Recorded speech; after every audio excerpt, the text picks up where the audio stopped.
6 new head coaches for the 2025 season in the NFL. Who got a good one? Who screwed the pooch? That's what we're going to talk about here in this very first segment of Wire to Wire with Diesel and Cole Bryson. Welcome in, Tolos.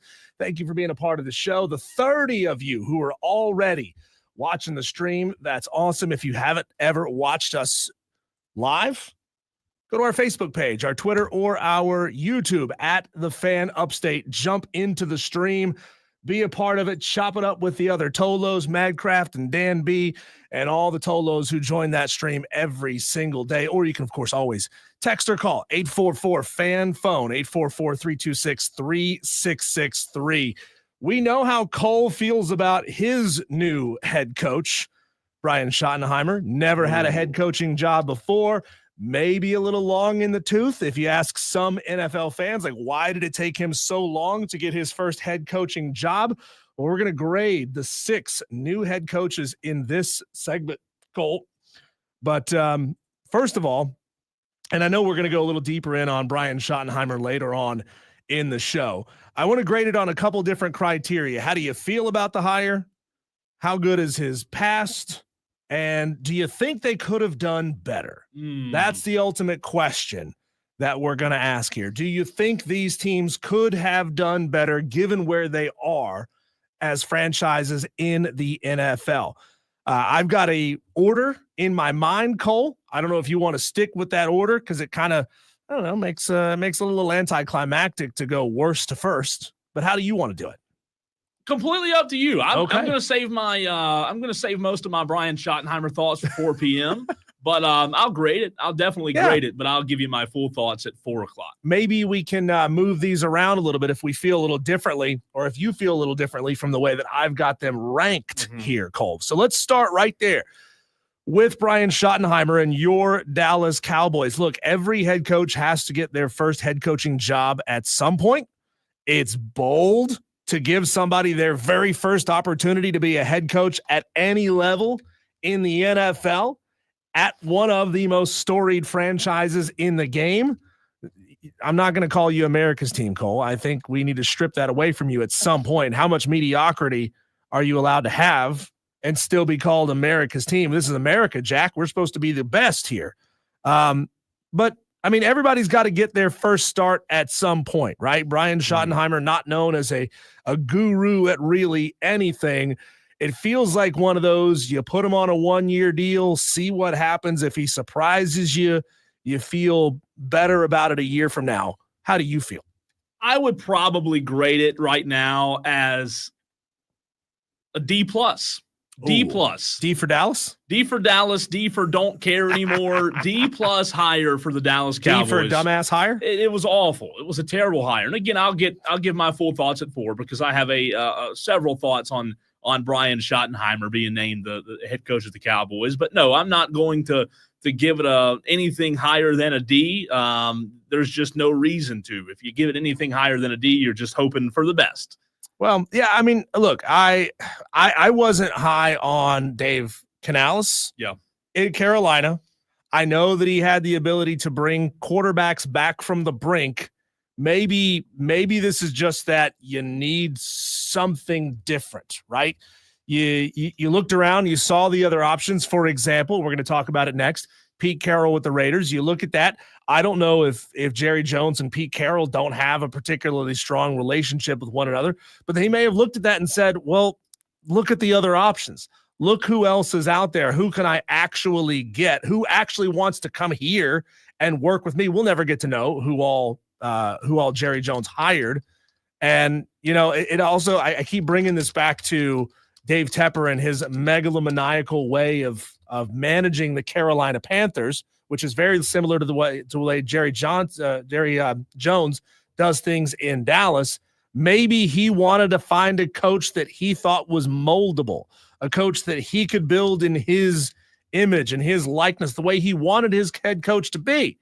Then again, he's not been a very good owner. So, you know, is it a smart play? I don't know. But Jerry Jones thinks he's a smart man. I'm with you there. I'm not high on this hire. I'm going to go a little bit higher on it than you did. I'm going to go a C higher just because we don't know. And almost every year, Cole, it feels like there's a head coach that comes into this league who had no prior head coaching experience before, who nobody saw coming, and will just come out of the gates, guns a-blazing. JD says on the YouTube stream, Schottenheimer is a D hire for sure, but he could change possibly if he succeeds. Ha, ha, ha. I'm kidding. Dallas won't succeed. And JD, I'd like to disagree with you there, but unfortunately, I can't. We've hit rock bottom. It's bad. And just by default, Cole, it's easy to put him as the worst head coaching hire in this cycle of 6 head coaches that got hired. But again, he also, I think, probably has more upside than at least 2 of these coaches, and something exciting and wonderful may happen. How about Pete Carroll in Las Vegas with the Raiders? Pete Carroll is a legendary coach. He's got a lot of history. His teams were always good in Seattle. He had a run where a couple of teams were great, but he had kind of just a mired in mediocrity career as a head coach in Seattle. Doesn't win playoff games, even though the Raiders are very, very far from playoff contention right now. I wonder, Cole, as bad as they've been, if Pete Carroll's mediocrity is exactly what the Las Vegas Raiders need right now. They need stability. They need somebody who knows what they're doing, who can get this franchise back up on its feet. Yeah. And Pete Carroll's an older guy. I give this one maybe a C+ higher. I'll go B-, Diesel. I do not think every great player makes a great GM or makes a great owner, but I do trust the hire. I do trust Tom Brady. We'll see if ultimately it works out. We know it's not a long-term hire because Pete Carroll's old. Newsflash, right? However, what I do think it brings is stability and experience. You have a guy who's been in the NFL a very long time, who knows what it takes to get to the top, to get to the Super Bowl, and for whatever reason, Tom Brady saw something in Pete Carroll. Now, was there a ton of great options out there this offseason for hires? I don't think so. I think Ben Johnson and Dennis Glenn were the best 2 options, so Pete Carroll may have been the run of the litter, but I like the hire.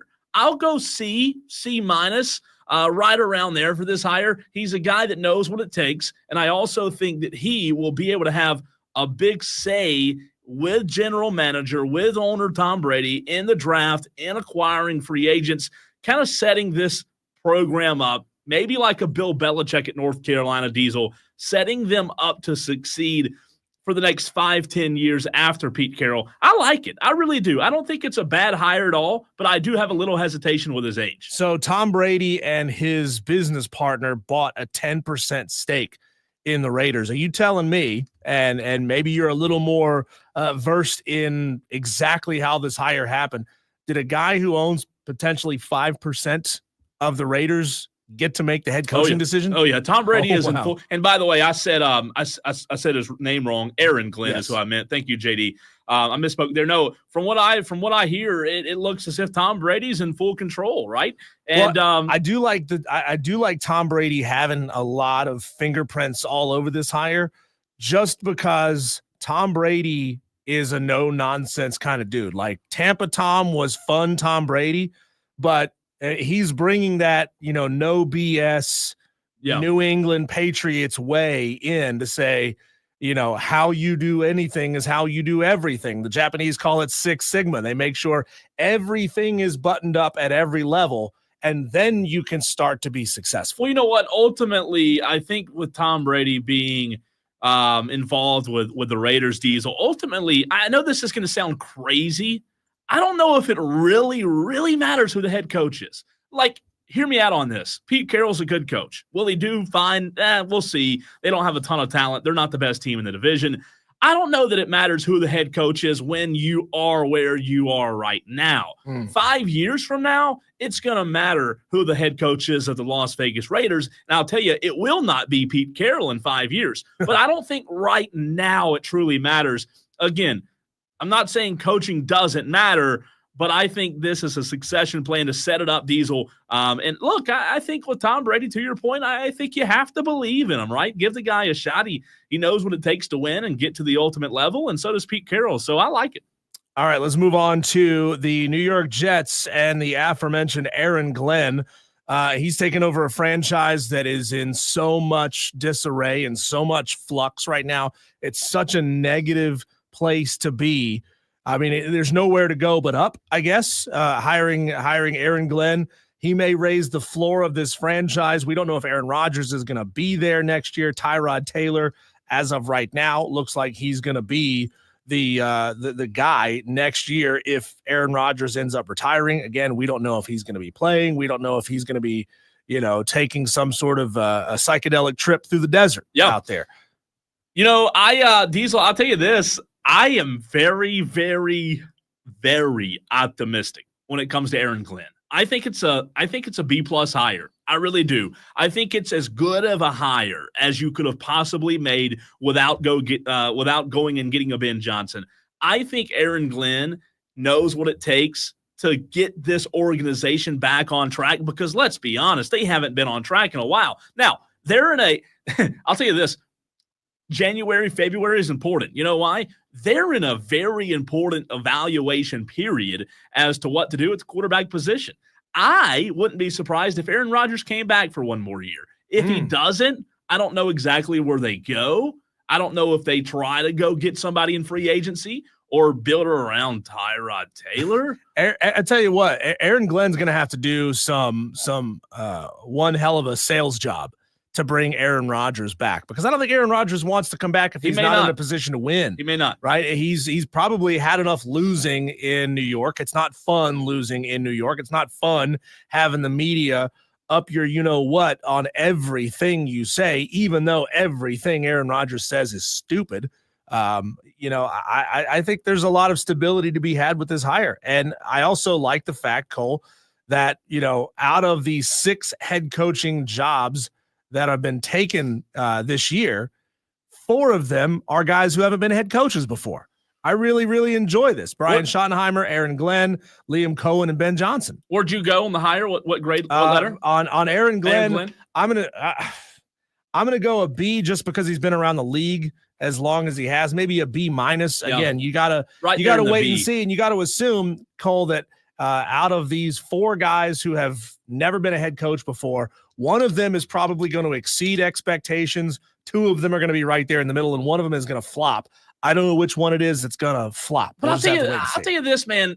The New York Jets, I know the Jets have been terrible, but the Jets have the recipes to succeed. Like, they have great support from the fans. They have support they don't deserve from the fans. It's New York. You can get free agents to come there. Aaron Rodgers did. I just think that, again, I don't think Rex Ryan was the right guy for that job. I just think all along there's some missing ingredients when it comes to New York. And Aaron Glenn, man, it just feels different. It feels different. And if he can somehow pump some positivity and energy into this franchise, I'm not saying watch out for New York Jets Super Bowl contenders, but what they need is stability. They haven't been relevant. Even with it, think about that. Even with Aaron Rodgers, Diesel as your quarterback, you weren't relevant. That's how bad it was. So they need some stability. They need some relevance. And I think Aaron Glenn, I think he's as good as a hire as you could have made. I like it. I'm optimistic for the hire. Well, and one good thing I do like about this, Cole, is that Aaron Glenn is a defensive guy.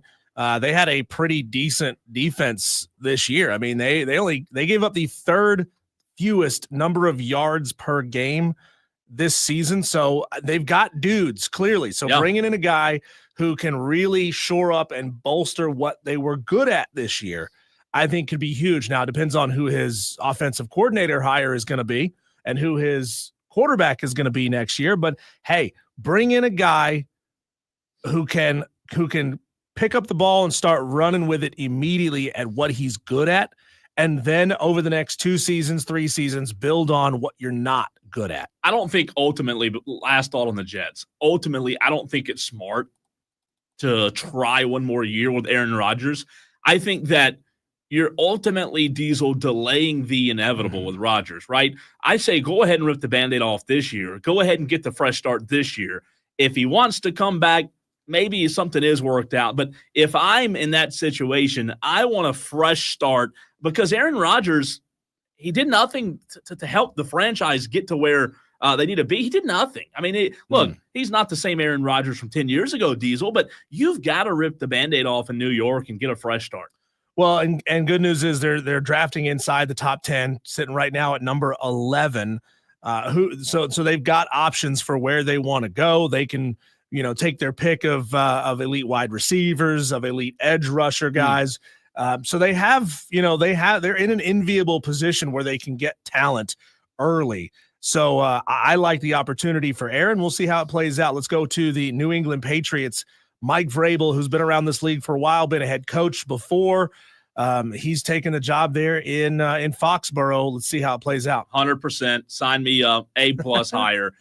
Mike Vrabel should have been the coach last year. And again, Gerard Mayo was put in a very, very unfair situation, Diesel. He was. And we don't know if Gerard Mayo is a good coach or not. He got 1 year with a bad roster and a quarterback who had upside and showed promise. But no, Mike Vrabel's the guy. We all knew he should have been the guy last year. And I think him having the familiarity with New England, knowing what New England used to be all about, I think he can get it back. And I think they've got their quarterback, which ultimately helps a lot. Does having 2 seasons in a row of losing records in Tennessee not daunt you? I don't think so because 7 of what and 10, he had. 6 and 11. They were bereft. He had an elite running back, but they could never get the quarterback situation figured out. It's just right. It was tough. And now we'll have to wait and see how he really feels about Drake May, right? We all thought coming out of North Carolina, Drake May was a generational type of talent, or had the potential to be, at least. Obviously, didn't play out that way for him last season in New England, but Mike Vrabel's going to come in with a good quarterback that he can build around. Let's go, since we're kind of running out of time. Liam Cohen with the Jaguars. You feel good about this one? Are you kidding me? I mean, he had a whale of an offense. This is the worst. He had a good offense in Tampa Bay this year. And him getting up there with Duval, did you hear that? I mean, this is the most awkward hire that you could have possibly hired. This is the most awkward guy you could have possibly hired in Jacksonville. I was hoping they'd get this thing right, Diesel, but I have no faith. I don't like this hire at all. I'd probably give it a D hire. I'm not sold on this guy at all. I haven't seen this press conference. Is he just an awkward guy? And then he more tries awkward to win than Mike McDaniel? Because that's a really awkward guy. At least we're getting personalities as head coaches, right? Here was Liam Cohen trying to, again, the Duval, it didn't really work. This was very awkward in his introductory press conference. Duval. What? That was it. Slowed down again. One more time. Duval. What are we doing, dude? What are we doing? It was bad. Was he the guy that's in that reel that's floating around of a guy who doesn't know Alabama's saying as players are getting off the bus? The dude's yelling high tide at him. High tide, guys, high tide. Bad. It's bad. I don't love it. We'll see. Maybe I'm wrong, but I don't love the hire. For some reason, I think these quote unquote mad genius type of coordinators who get head coaching jobs never quite work out. They're just odd dudes. They may find something special that's creative, but people figure it out quickly. And Cole, we don't really have to spend a lot of time on this one. Ben Johnson with Chicago, best hire of the bunch. No, I think so. It's a good hire. Architect of a great offense in Detroit. If you're Chicago, you need this to work. Like, you've got to have this work. With Caleb Williams, you need this to work. I think it's a good hire. I really do. I like it. Coming up next, Diesel. Coming up next, Tolos. We talk college basketball. Isaac Trotter, national college basketball writer for 247 Sports and CBS Sports. Turn it on and leave it on.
a college basketball Tuesday edition of Wire to Wire right here on the Fan Upstate. He's Diesel. I'm Cole Bryson. So good to be with you on this Tuesday. Beautiful day here in the upstate of South Carolina. Beautiful day and a wonderful day to talk a little college basketball. Isaac Trotter, national college basketball writer for 247 Sports and CBS Sports. We bring the experts to you. Isaac, I am in desperate need of an expert after last night. Arizona, Iowa State. We're talking about a 17-3 team, a top 10 team in Iowa State last night that was playing an unranked Arizona. Yet somehow, someway, Las Vegas knew that Arizona would win the game, as I could not figure out how they were favored. How do you explain this in the sport of college basketball? Welcome to the Caleb Love experience, right? This is a guy who will 100%. The half-court shot after missing 10 threes in the first 40 minutes of regulation. Unbelievable game. You know, I think college basketball has been just a terrific product this year. There's been outstanding games every night, but this is one of the best ones of the day. You know, I think this is an Arizona team, like, they might not be ranked, but from a power ratings perspective, especially in Vegas, guys are really bullish on this team having a really high ceiling. They're up to 14th nationally on KenPom. This is a group that's now 8-1 in Big 12 play. They're playing really, really well. But you're right; they were a little bit fortunate to get that one to go their way last night. I mean, it's incredible. It's about midnight. Caleb Love hits that shot, and then it feels like Twitter explodes. So it's pretty cool that everybody was dialed into that game. It was hard to look away, and then in overtime, bang bang, 2 more threes, and suddenly Caleb Love looks like a guy who was hurting his team to a guy who literally won his team the game. It's pretty wild.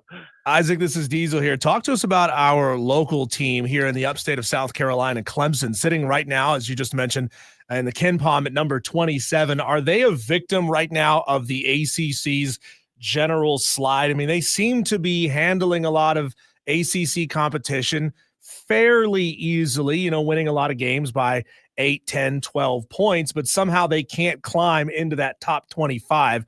Are they really just not that good, or are they just victim to a weak ACC and beating up on quote-unquote mediocre teams? I think it's more the ACC thing. I think anytime, like, we have to try to start separating, like, the metrics versus the eye test. And I think it's pretty easy when you flip on Clemson to realize that this is one of the top 25 teams in college basketball. Like, this group looks like one of those types of teams. You know, I'm not really overly stressed by 2 overtime losses to Memphis and South Carolina. You know, Boise State on the road, that loss, like, whatever. Boise State's a really good Mountain West team, and you lost on the road. Like, none of those games are going to really hurt you at all. Their resume looks fine. They're in great shape to make the tournament.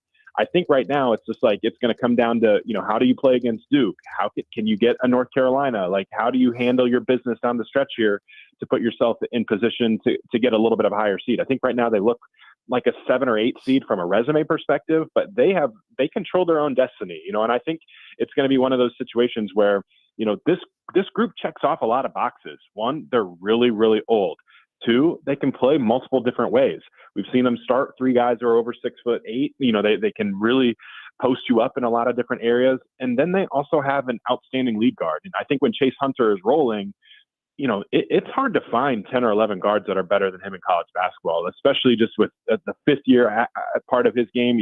What is he shooting? 45% from 3 this year. Like, he has done an outstanding job this year, kind of leveling up into the player that they thought. And I think Brad Brownell does need a little bit more credit for this portal class. Like, I think they've done a really good job of evaluating. Jaden Zachary out of Boston College has been a really nice addition for them. Victor Locken, a little bit up and down at times, but he checks off kind of their boxes of what they needed in that front court. And the young guys are starting to coalesce as well too. So I think this team is in great shape. You know, I think they can have a path to 25 regular season wins. And that's where I think the committee, when you're kind of getting into seedings, going like, all right, we have to separate. Like, they've done what they've needed to do in ACC play. We can't necessarily budge them because of what their conference is, when the resume is, you know, a 25-win team who metrically is like a really good offense and a really good defense. Like, I have a feeling Clemson might end up closer to that 5 or 6 seed line if they do what I expect them to do over the next 6 weeks. Isaac, let's talk about a guy who spent some time here in the Carolinas Coach of the Year talks are heavy underway. Has Pat Kelsey done enough in his first season at Louisville, a very good team in a ACC conference that you mentioned is a little, down from years past, but has he done enough in your mind to be in the mix, in the conversation for Coach of the Year? Certainly. I think him, Mark Pope, Bruce Pearl, Tom Izzo, those would be maybe my top four right now. Like, it's cool to see competence come back to Louisville. Like, it was dire there, like really, really dire for a couple years. And the fact that they're, what are they, 8-1 in conference play, just really rolling. It's cool to see that. And I also think that he deserves some credit for what's kind of happened off the court as well. Like, they lost Kason Pryor. He was expected to be a huge part of that team. Noah Waterman's kind of gone down as an injury. Abubakar Traore has missed some time. They had multiple guys that they were excited about. Like Corn Johnson was like a player that they thought was going to be a big time, off the bench scorer for them. Maybe their sixth man of the year. And so this isn't even the team he envisioned, and they're still finding ways to be really competent. And, again, the portal, it's hard when you're building these teams from scratch. And I wasn't necessarily surprised that they got off to a little bit of a slow start. Like, this is a little bit more of a finesse team than they were than a physicality team, right? And that's kind of what popped up. Ole Miss's physicality gave him problems. Duke's physicality gave him problems. Tennessee's physicality absolutely gave him problems. But to their credit, they've just gotten better and better. And this version of Chucky Hepburn is somebody that I think Wisconsin would have loved to have, right? Like, Javon Hadley's turning into a whale of a player. Rain Smith, James Scott, two guys that followed him from Charleston all the way over to Louisville. Like, they look like high major guys. So it's cool. It's really cool to see what he's done there. And he's really, generated a lot of positivity within that fan base for a group that, it was not that long ago where they're losing at home to like Bellarmine and no one's in the stands. And so those days feel to be, long gone and might not ever come back. Isaac, is there a player that's come out of the mid-major ranks who's transferred up to a power school that has really just blown you away this year? I know a guy that came off of my team, Trayvon Spillers, who was at App State, who's now at Wake Forest, having a whale of a season. I know there's a lot of guys all across the sport who are doing the same thing. But is there one guy that kind of stands out to you that says, wow, the power programs really just whiffed on this guy and the portal really allowed him back in? Yeah, don't get me started on Trayvon Spillers. I think that guy is a complete stud. He is a phenomenal floor man for Wake Forest, just does so many winning things. But I think the biggest one is probably Chaz Lanier. He transferred from North Florida into Tennessee, and there was some hype with him, right? He was kind of regarded as a top 10 transfer in the 2024 portal cycle, but he's been even better than I expected. Just, he's so big. When I watch him in person, I got to see him in person. It's just like, man, like he's just a big, broad shoulder guy. You're like, how is this guy playing at North Florida? Like, it doesn't make sense a little bit. And he has really tirelessly worked himself into being a phenomenal shooter. And I think he's due for a poster soon. If you watch Tennessee, he's had some moments where he's driving to the rim with bad intentions, trying to put dudes on a poster, and hasn't quite gotten it yet, but it's coming. It's coming. Another one I would put in there is Danny Wolf, who went to Yale. He has just transformed into a complete stud at Michigan. He's a 7-foot point guard. Like, he is one of the, the most unique players in college basketball. And he's running pick and rolls. He passes with either hand. He can shoot it from three, hit step backs, fadeaways, can do the big man stuff with his little post up game. Like, but he's incredibly fun to watch out of Yale. And he's another example of like, hey, the Ivy League has ballers, and the Ivy League has them again this year. And it's going to be a situation where if some of those guys hit the portal, we might be seeing a trend here of Ivy League to the high majors being a really profitable strategy for high major coaches. We're talking to Isaac Trotter of 247 Sports and CBS Sports right here on the Fan Upstate, talking college basketball today. Isaac, we all know the SEC is loaded this year, and come to expect other conferences may be able to compete in the postseason. Let's fast forward about a month from now as we're almost on the brink of entering March. Obviously, we know the Auburns of the world, the Dukes of the world, the Alabamas, Floridas, and Houstons will always be in the mix. But if you could predict with your Magic 8-ball a team or two that really has a chance to make a Sweet 16 run, similar to what Clemson did last year, even with the Elite Eight, who are a couple of candidates that Isaac Trotter would highlight? I'm really fascinated by Mississippi State, who, if you're a South Carolina fan, you got a chance to see them up close and personal last weekend. But that group Chris Jans has a team that can actually score. And that was a real problem for them. I mean, 2 years ago, they were the worst three-point shooting team in college basketball. So this year they're shooting like 33% from three, and that's not anything great, but like compared to 27%, it feels like water in a desert. It's like a completely different thing. And you pair an offense that's now top 20 and offense of efficiency nationally with a defense that we know is going to continue to get stops. Like, they got great personnel too. Josh Hubbard could come off any screen and just fire. You need guards to make a run in March. You know, Riley Kugel's a guy who had a really high ceiling, probably would have been a first-round pick if he left for the NBA draft a couple years ago, but didn't go well at Florida his sophomore year, transfers to Mississippi State for his junior year and is starting to find it. Cam Matthews, complete stud of a defender, you know, probably on that short list for National Defensive Player of the Year, along with like Colin Murray-Boyles and Jemai Mashak and Zakai Ziegler. And Jans, I'm really bullish on him as a coach. I think he is one of the elite X's and O's minds. He's built this roster with a lot of switchable wings defensively who also cut well. Like they feel like they've fixed a lot of their problems. And, you know, if you're a Mississippi State and you watch them last year, it's like you felt like Tolu Smith might be a big loss. I really don't think it has been. I think offensively they can do more with their bigs.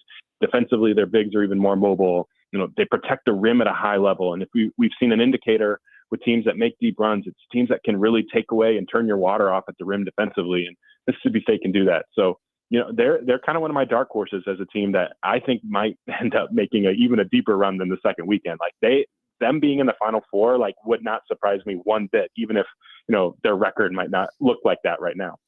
Isaac, you know, there are only a few things in this life that are constant no matter what: death, taxes, and an elite mid-major being left out of the NCAA tournament in lieu of a barely over 500 power conference school. How does the committee look back at some of the mistakes it's made in the past when you see really good teams that are maybe, you know, from a smaller conference, but they have an elderly college basketball team?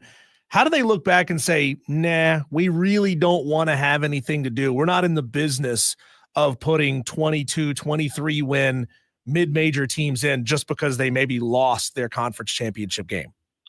That's a great point. You know, I think last year might have been as egregious as any of them too, with, you know, Virginia, who clearly was not a tournament caliber type of team, making it over a 28 win Indiana State team. Like, if Indiana State had made the tournament, Robbie Avila would have been an even bigger household name. And that group had phenomenal guards. And you see it this year, right? Like Ryan Conwell was on that team. He transfers to Xavier and is looking like an all Big East player. Julian Larry and Jason Kent, where'd they transfer? They go to Texas. Like Isaiah Swope transfers to SLU with Josh Schertz, who's one of the best offensive minds in college basketball. He's been awesome for them too. So it is a little bit frustrating. And, you know, I don't want to say history is going to repeat itself this year, but you start to wonder, right? Like the Big West is having one of the best seasons it's ever had in college basketball history. UC Irvine and UC San Diego are like top 60 teams nationally. Like, are one of those teams not going to get to make the tournament in favor of, you know, an ACC team that, you know, isn't very good, or maybe a Big Ten team that's, you know, 7-11 in conference play? Like that, I think that would be a little bit frustrating. So I'm right there with you. Fascinating to see how it works. But you know what? The thing is there's still so much time to let this play out too. And I think we're going to see some really, really interesting basketball. The pretenders are going to get really shown here soon, because conference play, like, you cannot hide in conference play. We're already seeing some of it already, but that'll ramp up even more in February, where some of these contenders, their flaws will be exposed. Isaac, my last question for you. You talk about Hubert Davis. We hadn't had a chance to mention him yet, but you know what? They're top 25 now, right at 25. And as of right now, it looks like they will be able to make the tournament. But if they weren't this season, you're talking about 2 out of 4 seasons where North Carolina would not have made the tournament. Are we to the point now where he's got to win? And how much pressure do you think's on Hubert? Yeah, there's a lot, and it's growing by the day, because again, you kind of look at this roster construction, and there's the talent isn't necessarily a major problem. It's really more the roster decisions, right? Like, they tried to go get multiple big time fives in the portal and whiffed, right? Arkansas outbid them for Jonas Adu. They didn't necessarily get outbid necessarily, but Clifford Omarui from Rutgers decided to go to Alabama instead. Like, those type of roster decisions have had huge ramifications on this roster, because right now they can't protect the rim at a high level, and their guards are really, really small. Like, he doubled down on Elliot Cadeau coming back, and that hasn't gone well. That sophomore surge hasn't necessarily been there. And RJ Davis has regressed this year. Like, if you told me that RJ Davis would shoot 29% from three this year, I'd be stunned. So part of that is just on this roster not really working. But the portal whiffs are really, really looming large. Like, even another one like Cade Tyson, like, a lot of people liked him in the portal, and he's done nothing for UNC this year. I just knowing kind of how Hubert is, and, he's part of the family there, I have a hard time seeing them fire him. But I could see a situation where maybe he just goes, you know what, this just isn't for me, and there's somebody else better for this job when the season ends. And I think, he has, as one of the biggest, coaching carousel decisions, like his decision, whether he stays or whether he leaves, will be really, really impactful on the coaching carousel. And the next few weeks are going to probably tell us the story of that one. Isaac, my last question for you here as well. What can you tell us about this whole Todd Golden situation at Florida, being cleared of accusations that he stalked, harassed, and or sent lewd images to women on campus? On the surface, it looks like there was a significant amount of evidence. Was sunlight a disinfectant here, or is it sort of a winning cures all and made this thing go away? Because part of it just doesn't pass the smell test for me. That I understand where people are coming for that. I don't really know the exact details from that. I wouldn't be surprised if there was something like maybe not the most ethical going on, but I think the investigation has gone through that says that nothing illegal happened. Those Title IX type of investigations it's weird. There's been some instances where it's like we jump to, conclusions with multiple players, like Terrence Shannon Jr. last year jumped to the conclusion that he was automatically guilty when he got charged with rape in Kansas. And then the case gets cleared and he ultimately gets cleared not guilty. And that had big ramifications on Terrence and that whole season with Illinois. And that was a big deal. I think he's getting booed on the road and stuff. The same thing has happened with Todd, and he maintained his innocence from the jump. I will say, though, like, when you read that report initially, it doesn't smell good, right? It really doesn't. But ultimately, he's been ruled not guilty and all of these things that have kind of gone through. So it's hard, right? Like, it's weird, too, because they also have another assistant coach who's facing sexual assault allegations. And it just isn't a great look. But for the most part, after this process has gone through, if they found no evidence that he violated Title IX, I guess I have to ride with that at this point. Isaac, fantastic stuff, man. We really appreciate you taking time to hop on with us and talk a little college hoops. Let's do it again soon, and have a great day. Thanks for having me. Isaac Trotter, CBS Sports, 247 Sports. If you didn't learn anything from that, I would say it's a you problem, Diesel. Full of knowledge. I love it. Yeah, absolutely. He's big brain phone call. Yep. Is what we just had here on Wire to Wire with Diesel and Cole Bryson. When we come back, Cole, with a couple of minutes before we get to the top of the hour, I want you, Tolos, to think back about that bad call that ruined everything. Something that happened in a game that you still, to this day, don't agree with. 844-FAN-PHONE, 844-326-3663. Text or call. We'll talk about that next on the Fan Upstate.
Tolos, how about a slam dunk in Vegas with the Fan Upstate?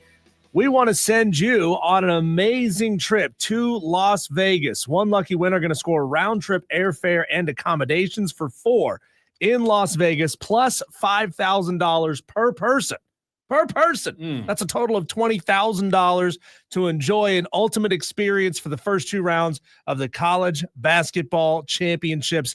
All you have to do, Tolos, is Tolo on your phone with the free Odyssey app. You log in, you listen for an hour a day, and you are entered in your chance to win this contest. How huge would it be, Cole, to make me, you, Madcraft, Dan B, let's hop a flight to Vegas with $20,000 in our pocket. Yeah.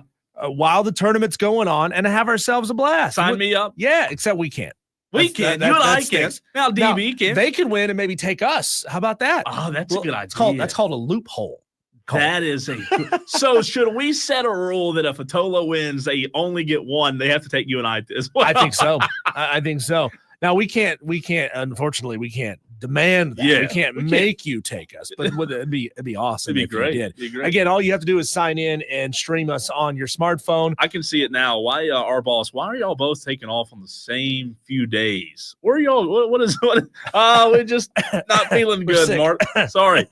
Again, I'll just log in and listen on the Odyssey app to the Fan Upstate. You should be doing that already. Tolo. But jump in and possibly score an awesome experience. Cole here with just about 3 minutes to go in this segment. I know you as a Cowboy fan have suffered through a lot of disappointment, and that's okay. Is there a moment that you specifically point back to and say, wow, we got screwed right here? If this hadn't happened, if this bad call hadn't happened, things would have been very different for us. Oh, 100%. I mean, that's the easiest answer I'll ever give. January 11th, 2015. Again, it was a terrible, terrible day on that 11th day of January against the Green Bay Packers. It was his 3rd and 1 late in the game with about 4.5 minutes or so. Tony Romo throws a one-on-one ball left side to Des Bryant. He comes down with it, catches the football, rolls over, and they call it incomplete. A few years later, they say, actually, now that we look at it, it was a catch. Thanks, NFL. I think Dallas, Diesel, and I really mean this, I think Dallas goes to the Super Bowl. I don't know if they win it in 2015 because the next week they would have played the Seattle Seahawks, who they just absolutely ramrodded earlier in the year in Seattle with DeMarco Murray. That was the one for me. Hurricane Jeff gets in, and he texts in at 844-326-3663. He says, every hurricane harkens back to the phantom pass interference call against Ohio State in the national championship. He says, I remember seeing the ball hit the ground after the attempted pass and running outside and celebrating a national championship, only to come back inside and be told that the game wasn't over. That's a good text. That is a good answer, Hurricane Jeff. I'm sure Madcraft knows exactly what he's talking about, feels it in his core right now. Man. That's a big one. That's a top 10 text. I mean, you're talking about celebrating a national championship before it. That's risky. I remember, Cole, a play against Tennessee. App State on the road at Tennessee had the game in a position where they could win the game. I mean, any road SEC win for a G5 team is a big time game, but it's when a linebacker came out and hit Dodd in the Dobbs, hit him in the stomach, speared him like Goldberg. He drops the ball, like spikes the ball, which could have been called an incomplete pass, could have been called a fumble. It was ultimately called a fumble. But the ball rolls forward into the end zone. Sure. Tennessee player jumps on it, touchdown. And it's the fact that the rule sucks.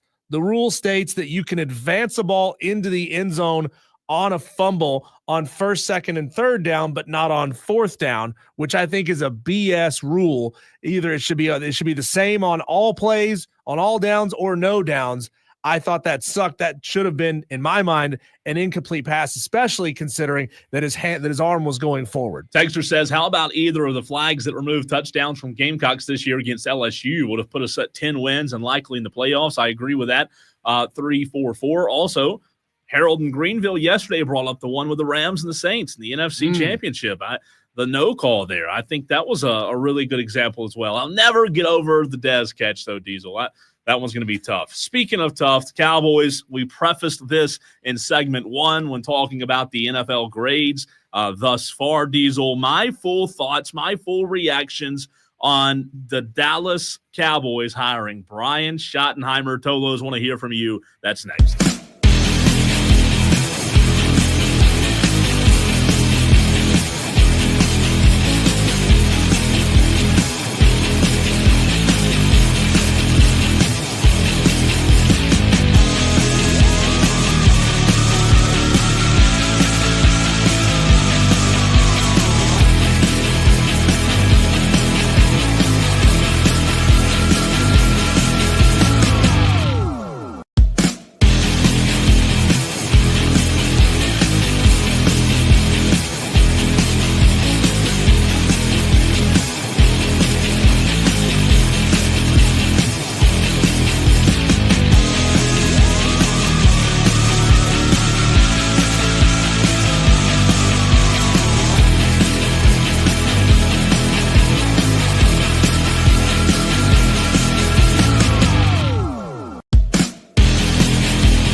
Texter says February 7th, 2016, Cam fall on the ball.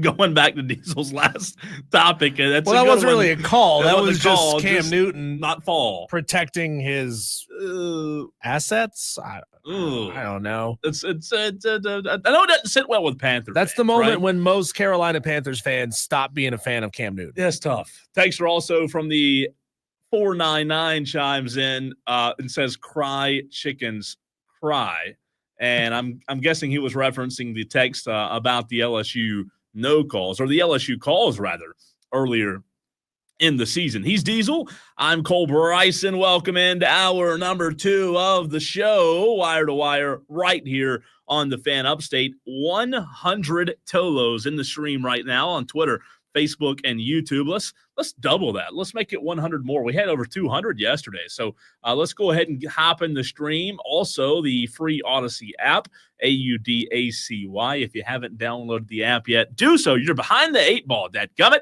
Quick math question for you, Cole. Is 200 a 100% increase from 100, or is it a 200% increase? I think it's a 100%, right? You're right.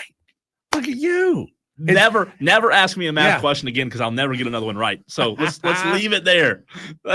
my math not my best subject. Also not my best. Sometimes I have this audio from over the weekend. I really am trying not to curse as much. And this video here that you're going to hear to my reaction with Brian Schottenheimer, which is what we're going to get into. I'm not always the best, but I try not to. I'm trying to be better with my curse words, Diesel. So I was upset Friday night when I got home and got the news. I was trying to enjoy my Friday. I posted this video on our socials, and here was my instant reaction to Brian Schottenheimer being hired as the head coach of the Dallas Cowboys. Are you kidding me? Are you kidding me? Brian Schottenheimer? What a freaking joke. If this freaking organization wasn't already enough of a freaking joke, Brian Schottenheimer, the new head coach of the Dallas Cowboys, this has got to be April freaking Fools or something. Brian Schottenheimer, that's the best we can do, Jerry? Come on. Could have had Bill Belichick. This is a slap in the face to every Cowboys fan in America, in the world. Jerry Jones is a joke. This whole organization's a joke. Brian Schottenheimer, get out of here. So that was my instant reaction. Tell us how you really feel. Obviously upset, Diesel. Obviously upset. You started the show off today with some off-season grades when it comes to NFL coaches being hired in the 2025 off-season. What did we grade? I graded Brian Schottenheimer as D. I think you graded him as a D. Well, you gave him a C minus? I gave him a C minus, as in wait and see. This thing could always get worse from here. By the way, I don't know why, but Wesley and Madcraft both said I sounded like Dewey on there. Is that bad? Can we get a at the end of it? I did not give a Where did I Wesley and Madcraft. I just want to know, Cole, was that your neighbor downstairs also making TikToks, or was that your TV? No, I think it was the TV. I'm pretty sure. There was somebody with a low voice talking. I think it was probably the TV. That was Friday night. My reaction to the Dallas Cowboys hiring Brian Schottenheimer. I think you're to the point now, Diesel, where the owner of the Cowboys and the general manager, who just happens to be the same person, by the way, and Jerry Jones, just really doesn't care. Is it throwing bleep against the wall to see what sticks? Well, again, desperation. I don't know if he'll ever admit to desperation. He said in the press conference, and I have a little bit of audio from the press conference yesterday. He said, by the way, with Brian Schottenheimer sitting right beside him, he said, look, this is a big risk. This is a very big risk. And I'm like, Jerry, he's sitting beside you. Like, do you realize he's sitting right beside you? I don't know if I would classify it as slippage with Jerry Jones and the Dallas Cowboys, but man, I'll tell you this. It is just to the point now where it's embarrassing. You know, Cowboy fans used to get heckled, Diesel, because we'd get our hopes up during the regular season, right? And then the playoffs would come, and what would happen during the playoffs? We'd choke. However, we're not even at that point anymore. We're not good enough to even make it to the playoffs. We're not even good enough to choke.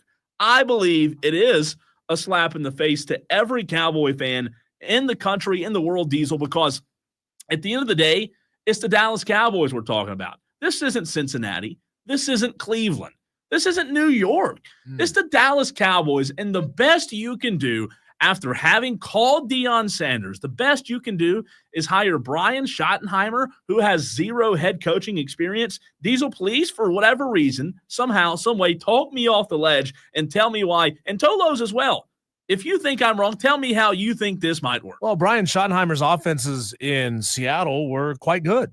He had a top 8 offense for 3 seasons in a row while acting as OC under Pete Carroll. And as soon as he left, as soon as they decided that wasn't good enough, their offense regressed back to being crap. So at the very least, Cole, you know he's a good offensive coordinator. Now, we don't know if his professional experiences have prepared him to be a head coach. But guess what? We could say the same thing about a handful of other guys who are being hired as head coaches in the NFL this year. You got Cohen down there in Jacksonville. I mean, we don't know that Ben Johnson's going to be a good head coach in Chicago, right? I mean, I would feel more comfortable with Ben Johnson because he's taken more time, right? He's been considered and looked at as a prime head coaching candidate for a couple of years now. In that sense, you got to assume he's been, picking the brain of his boss there in Detroit. And maybe you could say he's a little more prepared, but you just don't know. And that's why so many of these teams, Cole, keep retreading head coaches again and again and again because they've got experience. Well, somebody had to take a chance on them for the first time. You just don't like it being your team in Dallas. I don't want to be the freaking experiment. Diesel. You want to be the franchise that hires away the sure thing. Right? I wanted Deion, dadgummit. I wanted Deion. I don't know if Deion would have worked, but I do have a few clips of audio here. Yeah, but Deion's barely over 500 as a head coach in college. I don't base success off a record at Colorado. I mean, still though. Now you're talking about a guy who's never coached in the NFL before, who's coming from a very different situation, who's only got through 3 or 4 years of head coaching experience total anyway, at very different levels of the game. Yeah, he was a great player in the NFL, but I mean, is it just because the Schottenheimer name isn't sexy enough to you? I don't like the name. I know his dad was a coach, but I don't know, man. It's just something about it that screams, hey, we really don't care anymore. We're just going to hire this guy who's been on staff. And you know what? We're going to act like in our press conference, we're going to act like it works. Going to get to the phones in a second. Billy Horn on hold. You can chime in 844-FAN-PHONE, 844-326-3663. Here's a little bit of audio from Jerry after the hire. What I would say for the fans is that, yes, to some, and it might be couched as a less than glamorous hire. What I would say to you is I've got here taking shots and not shoddy shots. I got here taking shots. Good things have happened. Let me tell you something. There's some stuff to be had over there where not many people go. There is. Don't think for 1 minute I won't take a shot. Jerry, shut up. He's got to be talking about his oil businesses, right? Not his record as owner and GM of the Dallas Cowboys. Take a shot. What are you talking about?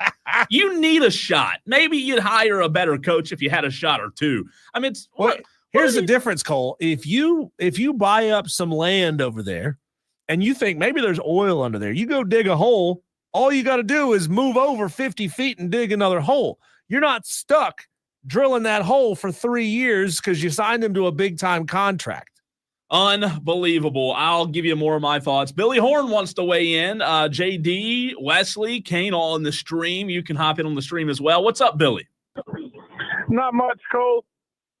So I'm here to pick on Cole today. One, Jerry Jones hired himself a puppet, and my Eagles are going back to the Super Bowl. Thanks, Billy.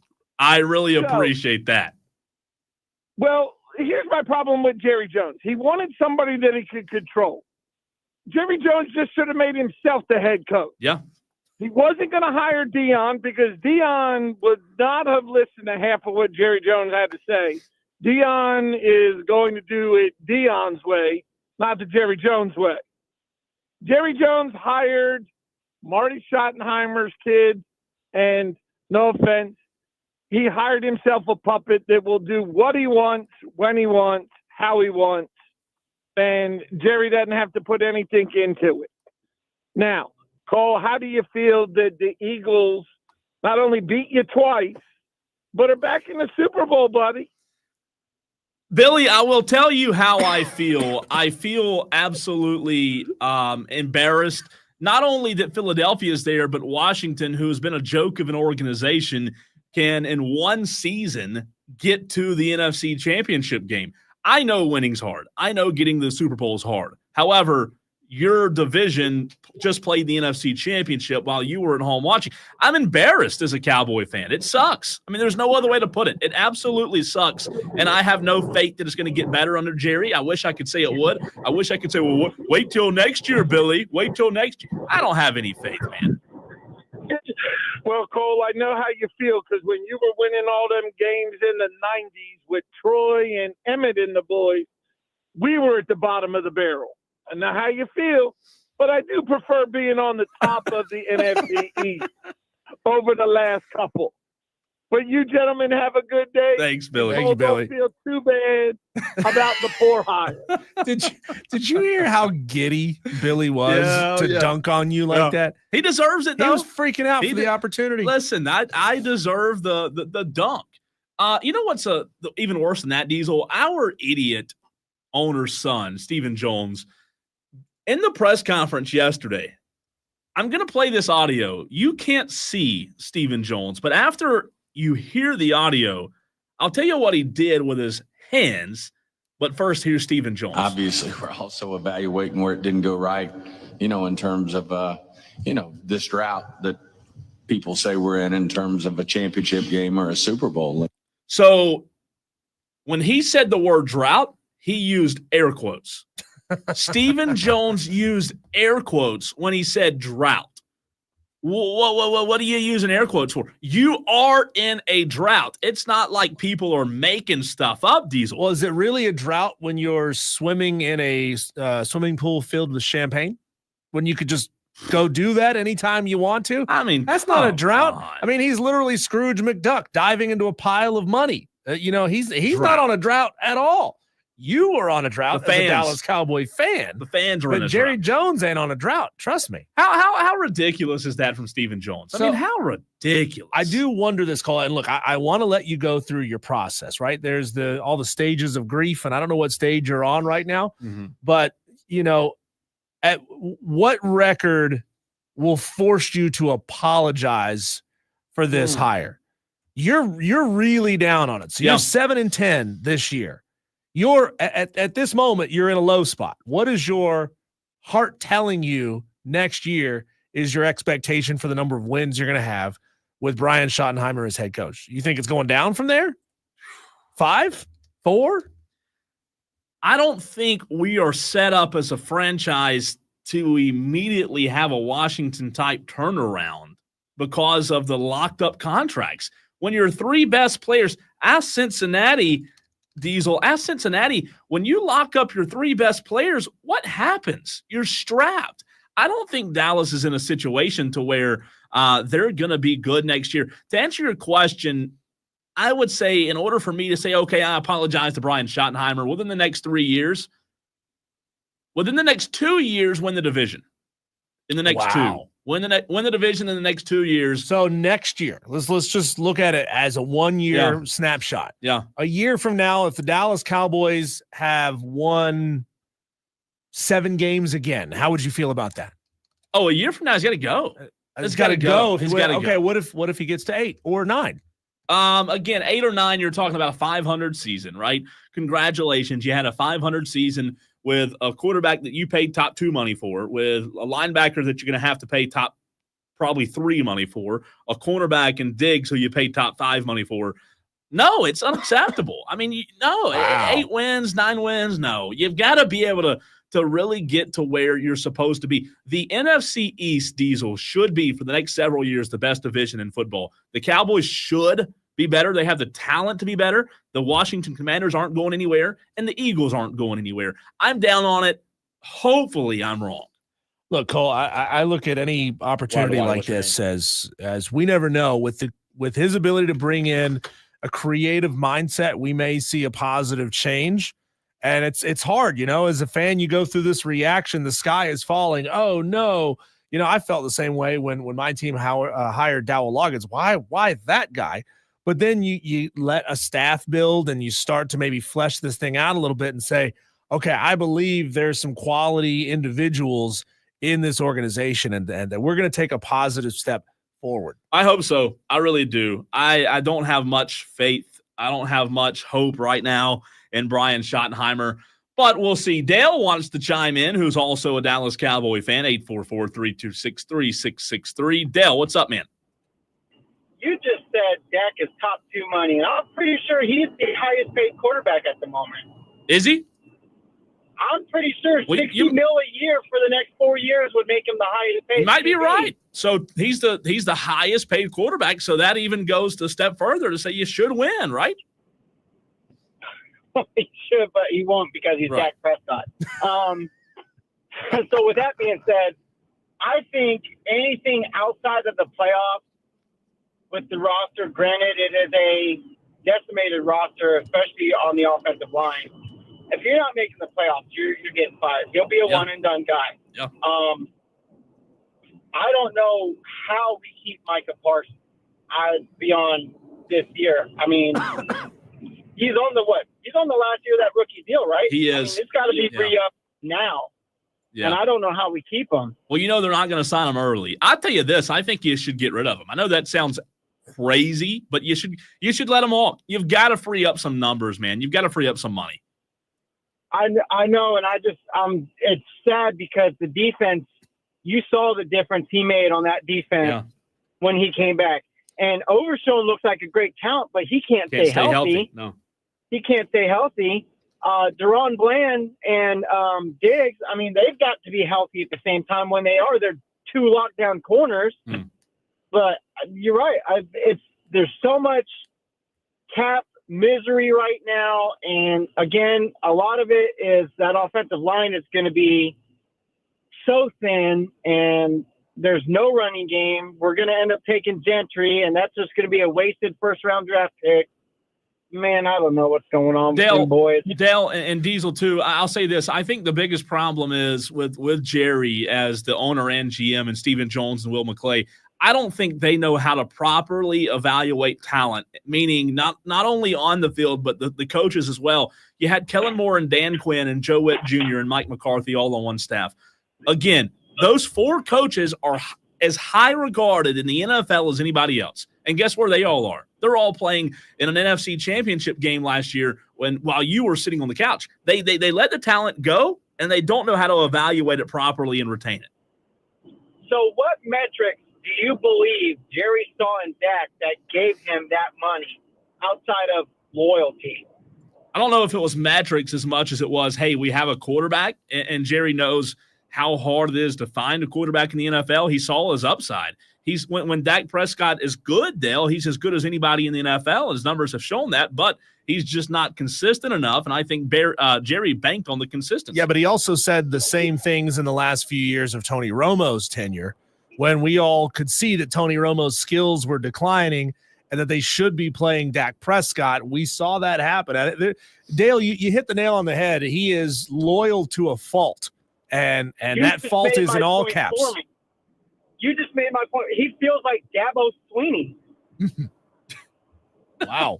Didn't see that coming. He does. He was loyal to Kelly Bryant for how long? And then he's like, you know what? I got to go with Trevor Lawrence. Now, that worked out for him. But then he was loyal to DJ Uwe for how long? And then got rid of him and brought in Clay Covenant. But can I play devil's advocate for just a second, Dale, before we let you run? Let's go, buddy. please. What else? Who else you going to go get right now? Who's going to be your quarterback? Let's cut Dak, get rid of him. Eat the money. I mean, there's nobody out there that's going to give you as good as a chance to win week in and week out, unless you want to go sign Sam Darnold. Who are you going to go get? Okay, so first of all, you're not going to cut him because you've already wasted the cap space. Right, you have to eat it. Okay, I would. Now, maybe not this year, but the following year, I would invest in a quarterback. I would too. Because you can eat that last year, that contract. You can. And Dak also has to prove that he can be healthy. You paid all this money to him the first time off an ankle injury. Now you've given him all this money, and then he got hurt this year, and I guarantee you he's going to be like, well, I got mine, and most of it's guaranteed. I don't have to show out no more. I've got generational wealth for my family, my kids' kids. It's tough, Dale. It's tough. We appreciate the call, man. Woo! Yeah. Everybody. You know how many Cowboy fans there are in the upstate? I mean, we're all miserable together, man. Oh, they're easy to spot, Cole. They all have truck nuts hanging off the back of their pickups. They have the stupid, window stickers you can't see through. It'll be like a skeleton wearing chaps with a pair of 6-shooters on its hips. I mean, they're easy to spot, a Dallas Cowboy fan. We are in tough times if you're a Cowboys fan. So if you are, I'm right there with you. I know it's tough. When we come back, Cole, a shortened segment is you talk Dallas Cowboys, it always goes long. I saw this on social media over the weekend. The dudes who were playing this game, it seemed like they were having a lot of fun. I want to play it as well with the Tolos. I want to put together an all-star cast of fictional football players. I mean, like ones that you've seen in movies, in TV shows, etc., who are not quarterbacks. Who deserves to be on the top 10 list? That's coming up next on the Fan Upstate.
You know, Cole, some people live their lives 1/4 mile at a time, and I'm talking about Vin Diesel, but I live my life one movie reference at a time. It's just, like I can't remember people's names that I just met.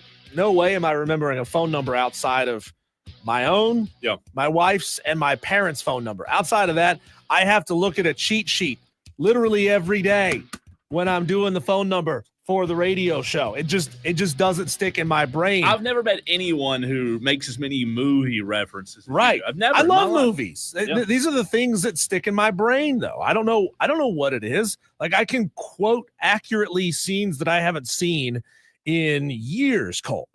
Those things just kind of stick with me. But I saw a really fun video on Instagram the other day where guys put together their top 10 fictional football players from movies and television shows that are not quarterbacks. So you can't pick any quarterbacks. That's easy, right? You can't pick any quarterbacks. So Tolos, let's do this. All of us. Now here's the twist on this, Cole. Instead of just putting together a top 10 list, anybody can put together a top 10 list. We're actually going to put together a list, and if a player gets pushed off the list, Atolo has a chance to save him and put him back on. We're talking about best, most entertaining, most compelling. Got to have them on your team, non-quarterbacks from movies and television shows. Are you ready to do this? I'm ready, but I will say this. I'll need a lot of help from the Tolos on this because you know me. I'm not a movie guy. I think there's going to be a lot more that that you just don't like pull out of the ether. Yeah. And get on this. Okay, so 844-326-3663. Text or call 844-FAN-PHONE and nominate a fictional football player who is not a quarterback to go on the wire-to-wire top 10 list. And we've already got a handful of messages that have come in on the stream. Let's see. JD, I think it was JD, who said, you got to have Bobby Boucher from the Waterboy on the list. Bobby Boucher from the Waterboy. He is absolutely on. So we're putting Bobby on as number 1 on the list. And Tolos, texter says you can text in, you can call in, however you want to do it.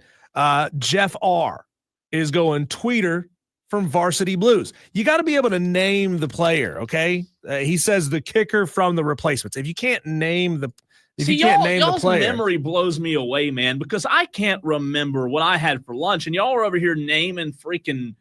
It's unbelievable. But Tweeter's the one who was putting whiners on the glass at the Ilano Club. But I would have never remembered that. Come on, that's Texas high school football. Cole, you were plugged in with the state of Texas. My memory, that I'm impressed. So Bobby Boucher, is on the list. Tweeter is on the list. So we've got 2 players in there already. Let's go to the phone lines and bring on Jersey Joe. Jersey Joe. Jersey Joe's got a couple for you guys. Well, you get one, Jersey. You get one. So you got to pick one. Just one? You get one. We can't let you fill out half the list. I'm going to go from a linebacker position here. Okay. I'm going to go Becky the Icebox O'Shea. Little Giants. That's a good one. I still remember Jersey, the insult. Do you remember what the insult the other player called her to try to get under her skin? How do you remember that? I don't know. I just do. Wait a minute. Can you get it? Can you pull it out, Jersey Joe? No, I can't offhand. He called her Ice Chest for some reason. I don't know why that was such a dig. Yeah, but that was it. Thanks for the middle Jersey Joe. Call Jersey Joe. Forget this is about it. Blowing up in the text line 844-FAN-PHONE. Texter says Lucy Draper. Lucy Draper. Do you know who Lucy Draper is, Cole? No. Lucy Draper was Kathy Ireland, the kicker in Necessary Roughness. They pulled her off the soccer team because they didn't have a kicker. Necessary Roughness was based on SMU, was loosely based on SMU. Yeah. They had a national championship winning team in the movie. They found a whole bunch of violations. They shut the program down, and they had to create a football team from scratch, from the student body. And they ended up going to get Scott Bakula, off of out of farm. He was working at his dad's farm. He had to come in and be the quarterback, but we're not talking about quarterbacks here. A lot of texts coming in right now on the text line, Diesel. I don't know if you can keep up. I'm trying to go through on the stream as well and throw some up for those watching. 123 watching right now. You'll have to help me with this one. Sarge Fumbelina. What? I don't know. Sarge Fumbelina. Is that somebody's name or are they? I don't know who Sarge Fumbelina is. Maybe that's somebody's name. And they're saying Wilkerson from Necessary Rough. I'm not saying Wilkerson from Necessary Roughness. I'm not recalling that. Wilkerson. I mean, I remember a lot of guys from Necessary Roughness, but Wilkerson was that not Paul Rudd? No, who was that? Steven wants to chime in though on the phone lines 844-FAN phone. Who's your best one, Steven? Laces out, Dan. Ray Finkel. Ray Finkel. God, I never. Finkel is Ironhorn. How did I not ever think of Ray Finkel? I've been thinking about this for 2 days now, and Ray Finkel never came to mind. Ray Finkel. God, love it. There's the first Friday Night Lights. Finkel and Einhorn in it together. Is that the first Friday Night Lights reference from Keith and TR? Who did Keith and TR suggest? Booby Miles. Booby Miles From Keith and TR. I thought Friday Night Lights would be a little higher up the list. I never watched Friday Night Lights. Really? Not once. Really? I think you would like it a lot. I really do.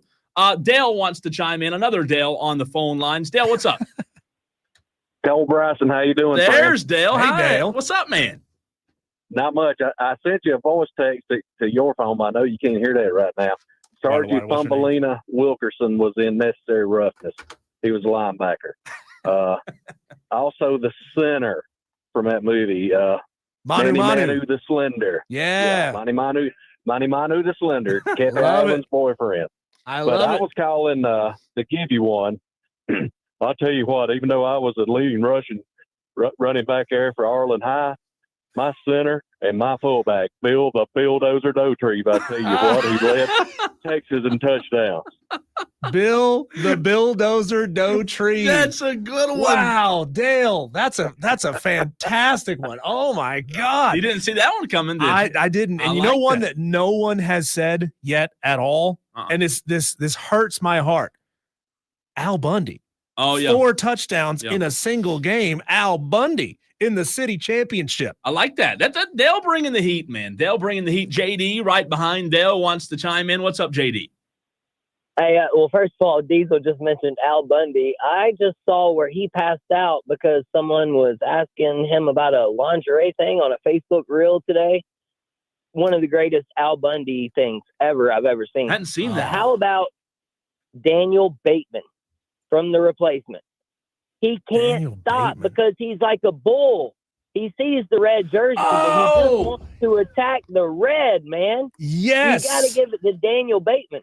That was oh God, what's his name? He Jon Favreau. Jon Favreau. Yeah. Wow. Yeah, what a good one, dude. He can't even turn it off. He just sees red and he wants to. He knows red means stop. Who would you rather have as your linebacker, Daniel Bateman or Bobby Boucher? Could you imagine having both of those guys coming off the edge? Unstoppable. Well, that was my first pick. I picked both of those guys. I said, give me Daniel Bateman and Bobby Boucher. I'll never lose the game. And then give me Nelly as my running back. It'll be like Saquon Barkley and the Eagles, baby, all the way to the Super Bowl. He was Meggett. What? Earl Meggett. Yeah. It's good stuff. Thank you, JD. So here's the thing, Cole. Now we're at 10. At 10. Here's when we got to start kicking guys off the team, so to speak. It was like 6 texts that came in while JD was on the phone. Let's see. We got Hurricane Jeff coming in with Gary Bertier from Remember the Titans. Nigel Gruff was the kicker. This one's coming in from P1 Papadapa. Nigel Gruff, the kicker from The Replacements. He would smoke cigarettes while he was warming up. And here's one called, God, this one may be a legitimate knock somebody off the list. Yeah. How has nobody said it until now? Forrest Gump. That doesn't count. Forrest Gump. Yeah, That he was running kicks back at Alabama. Does Come Forrest on. Gump count? I mean, So I who guess do we? he does. Yeah, I guess he does. So does Forrest Gump deserve to take over No. one of No. these players' spots? It wasn't I know this is not a sports movie category, but no. He would have played under Bear Bryant, right? In the heyday of Alabama football. So Alabama. I don't know. Maybe the Tolos need to vote on Forrest Gump. I say no to Forrest. I think Cole, I say run. JD says Bertier was paralyzed, so he's a no-go.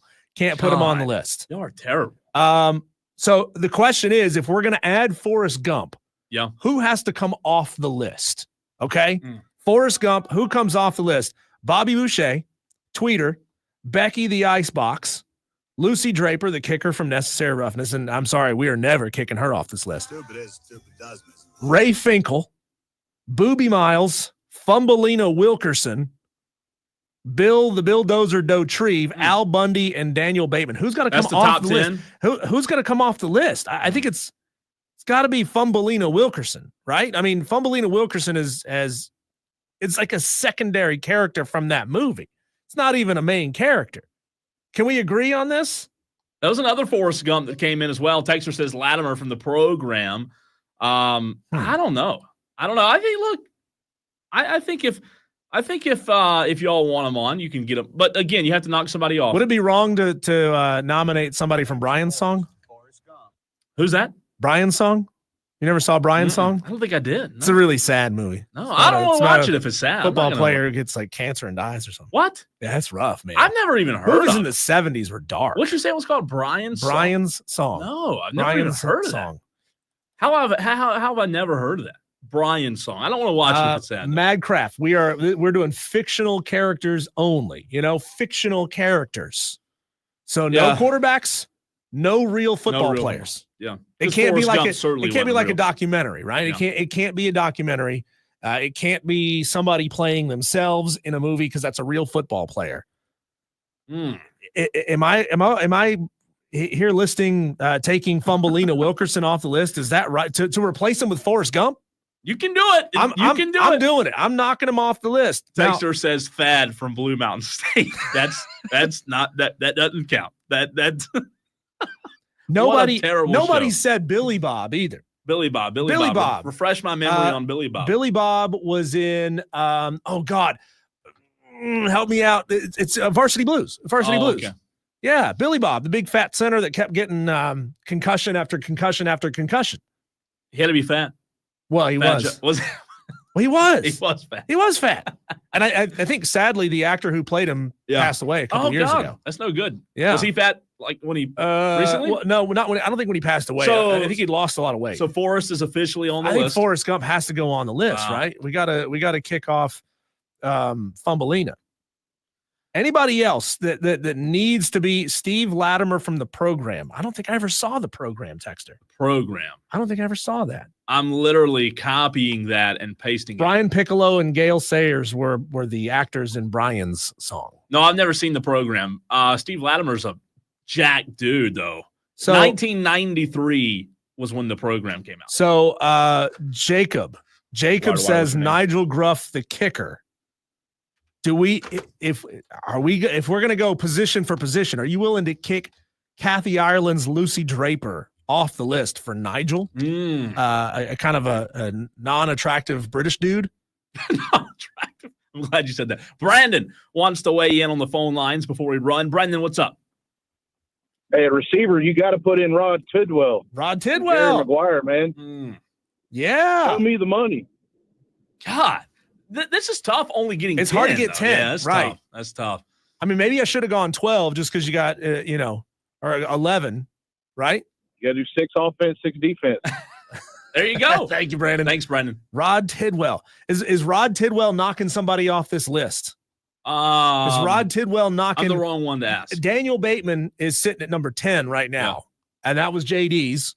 Daniel Bateman, John Favreau's character in The Replacements.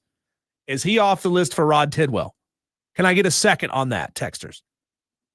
Does Burt Reynolds count in the longest yard? No, because Burt Reynolds was a quarterback in the 30. longest yard. I was counting. That's why I didn't respond. 32 total submissions on the text line. Love it. Here's And, what I love about this this segment blowing up, Cole. Yesterday, when I teased that we were going to do this segment, some guy texted in, "Oh, that segment sounds riveting." Did he text in today? No. You need to find out. You need to text him back. And then text him back. Boom, texter. Most Bam. interacted with segment of the show. Told you. Let's see. Chadwick Boseman as Vontae Mack in Draft Day. I never saw Draft Day. I hadn't either. But again, though, I hadn't seen most of these. Ole, ole, ole, ole. I'm the worst. Thank you, JD. I'm the worst. So you've got it. You've got the top 10. I think we've got a top 10. Well, here's the problem, Coles. We've got 11.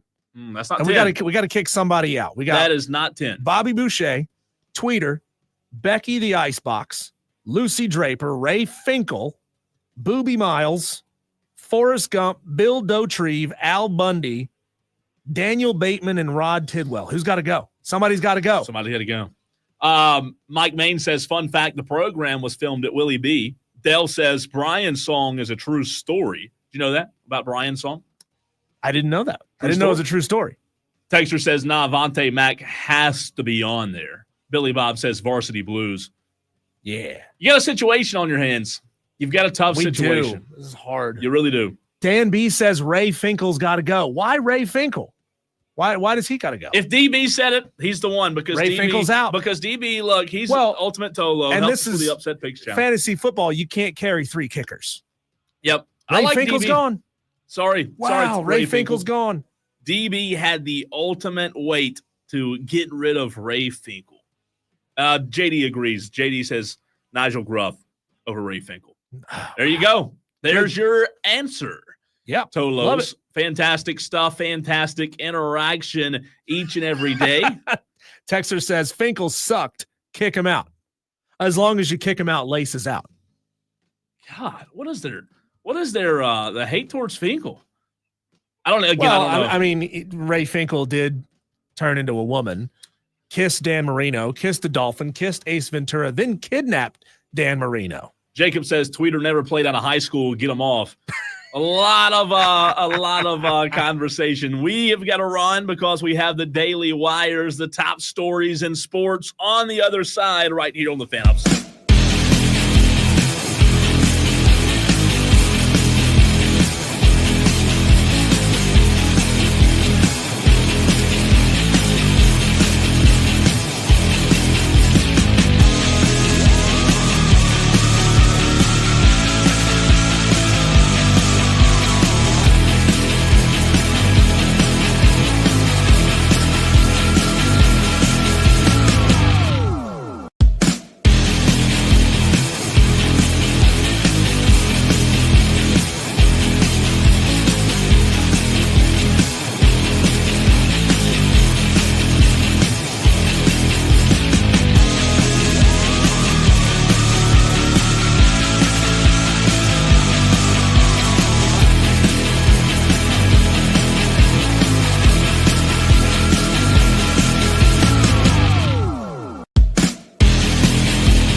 Getting you caught up on the top stories in sports. We call them on this show the Daily Wires. It's the Daily Buzz. What's happening in Arizona? Caleb Love, what a game last night. If you stayed up to watch it, you missed a great, or if you didn't, you missed a great one. Caleb Love hit a game-tying heave from half court to send the game into overtime last night. Arizona over Iowa State, 86-75, one of the best games I've seen in a very long time. The New York Jets have a new coach, a new general manager, and the new approach to star quarterback Aaron Rodgers. Diesel Aaron Glenn, who we talked about earlier in the show today, was introduced Monday in a news conference with general manager Darren Mui, made it clear that he doesn't consider any player bigger than the team. Glenn was non-committal on Rodgers, saying the future Hall of Famer will be evaluated just like everyone else on the roster. Do you feel like Aaron Rodgers will be back in New York in 2025? No, he's going to be dating some girl named Oregano, or in a dark room. Yeah, maybe her name's going to be just Spice. I don't know. Aaron Rodgers is not coming back to this team. He knows that he's not going to win a lot of football games next year, and he doesn't want to spend another year trying to explain why it's not his fault. You know what? I don't think he should. I don't think the Jets should bring him back. It just, like I said earlier in the show, man, at some point you have to rip the Band-Aid off. Something really cool, Diesel. How about this? Excuse me. Tennessee coach Kim Caldwell returned to the sideline last night a week after giving birth to her son. She was greeted with a standing ovation last night in front of a crowd of 12,000 people. After having her first child, Caldwell missed only one game from the Lady Vols, which was Thursday night, and Dawn Staley gave her an applause last night. 7 days after you have a baby, right back to work. Yeah, that's incredible. It really is. Just imagine being on your feet and mentally in there. I mean, maybe you got parents or you paid for a wet nurse. I don't know, but God. Isn't that crazy, Yeah. man? That is impressive. Hats off to her. Tiger Woods and his Jupiter Links Golf Club team prevailed 4-3 in overtime against Rory McIlroy's Boston Common Golf Squad in the best match of the inaugural TGL season last night. I know some of our Tolos have been talking about TGL and it being something this time of year, not a lot going on, something to watch. Monday's indoor golf contest was tight throughout, but Woods, Kim, and Kisner came out on top in overtime. Did you watch? Any interest? No, because I watch like college basketball. I mean, you said there's nothing to watch. There's college basketball on. Yeah, but sometimes, basketball fans get, I don't know. I think for golf, it's really cool. I really do. I think what they're doing is really neat. Virginia Tech on Monday hired Arizona Cardinals linebacker coach Sam Skeefs to be the Hokies' new defensive coordinator, the school announced. Virginia Tech coach Brent Pry went outside of the box as his arrival at Tech will come with significant NFL experience that was attractive to the Hokies staff. He was on staff with the Cardinals and then before that with the Minnesota Vikings. Ohio State defensive coordinator Jim Knowles has signed a deal to become the newest defensive coordinator at Penn State, replacing Tom Allen, who is now at Clemson. Also, four-star quarterback Brady Smigel, ESPN's number 36 overall recruit in the class of 2026, has decommitted from FSU. Sources told Pete Thamel on Sundays. Getting tough down there in Tallahassee, isn't it? And last but not least, former Colorado quarterback Shedeur Sanders said Saturday he is unsure if he will throw at the NFL Scouting Combine in Indianapolis. Sanders is attending the East-West Shrine Bowl, but will not participate in practice or on the game. He was at the West team's first practice at North Texas on Saturday, but he did not play. He just watched from the sideline. Those are the daily do we have another Caleb Williams on our hand? Why would you not? Why would you not want to do anything you can do to potentially jump Cam Ward as the number one overall quarterback? You know what? I don't know. To play devil's advocate, I don't know how much weight those games in the combine really has. I know, but it's the process, right? Yeah. And it's players opting out of the process, say, I don't want to do all the things that you're supposed to do to have other teams get a good look at you. I don't like it. Are you man. surprised? No, I'm not surprised. I'm not. I mean, come on. It's 2025. And those, ladies and gentlemen, are your Daily Wires. 2 more hours of the show. Hope you can turn it on and leave it on. 127 in the stream right now, Diesel. When we come back, Cole, as you just said, we are in a downtime of sports. You're not even thinking about watching college basketball. I want the Tolos to give us a pitch for why we should talk about the sports that we don't talk about on this show all that often. Make us believe that it is wire-to-wire worthy. That's next.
Cole, it feels like we are going into that little mini dry spell stretch before the big dry spell stretch, the dog days of summer for sports talk radio. Now, we are. I understand we have college basketball going on. That's highly compelling to some.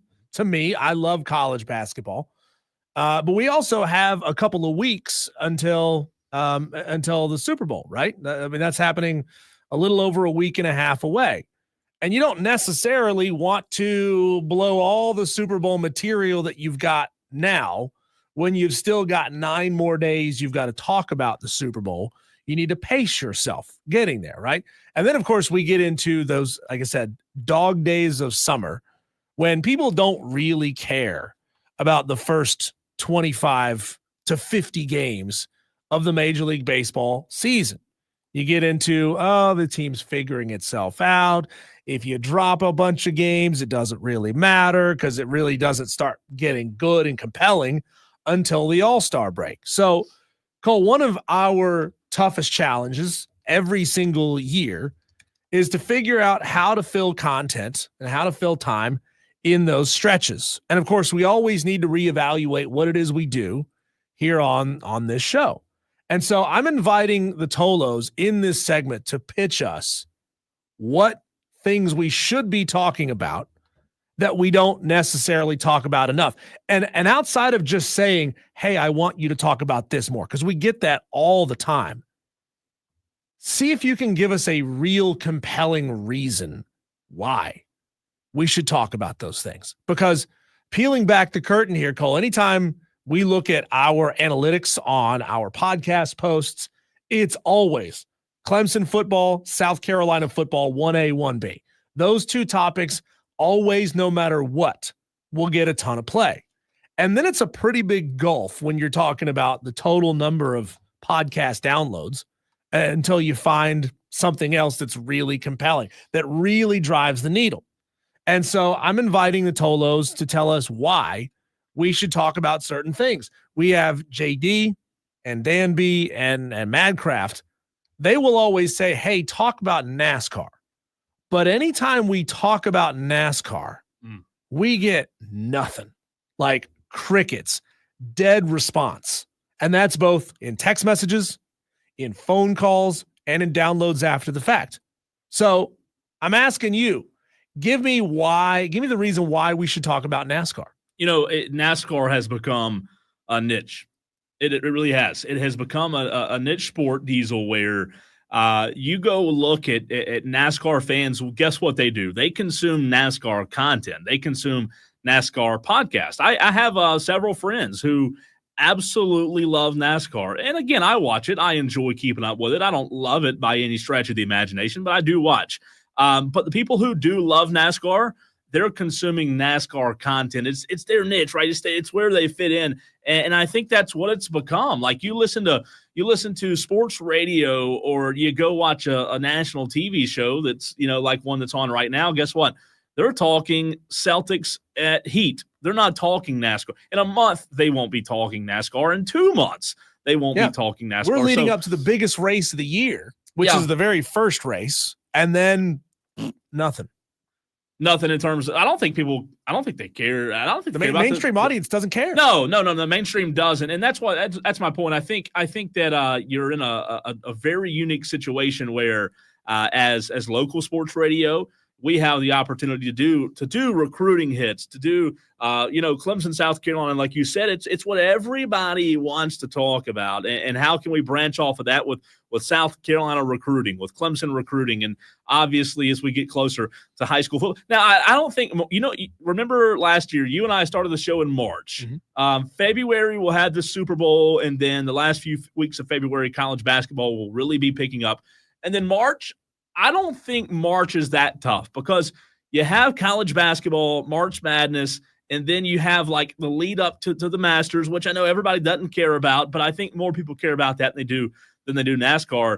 And then all of a sudden, it seems like after the Masters, after April, you're stuck with MLB through really end of July until college football hits. Well, we got a texter here, and I promise you, texter, I'm not trying to rag on you. because I genuinely want you to pitch this to us. He says, talk Atlanta Braves. Local radio shows don't talk a lot of baseball. There's so many Braves fans in the upstate.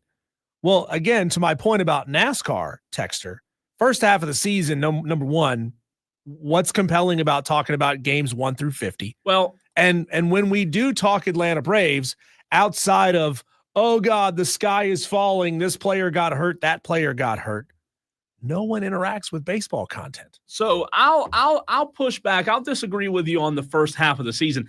I think last year it was tough because the Braves stunk.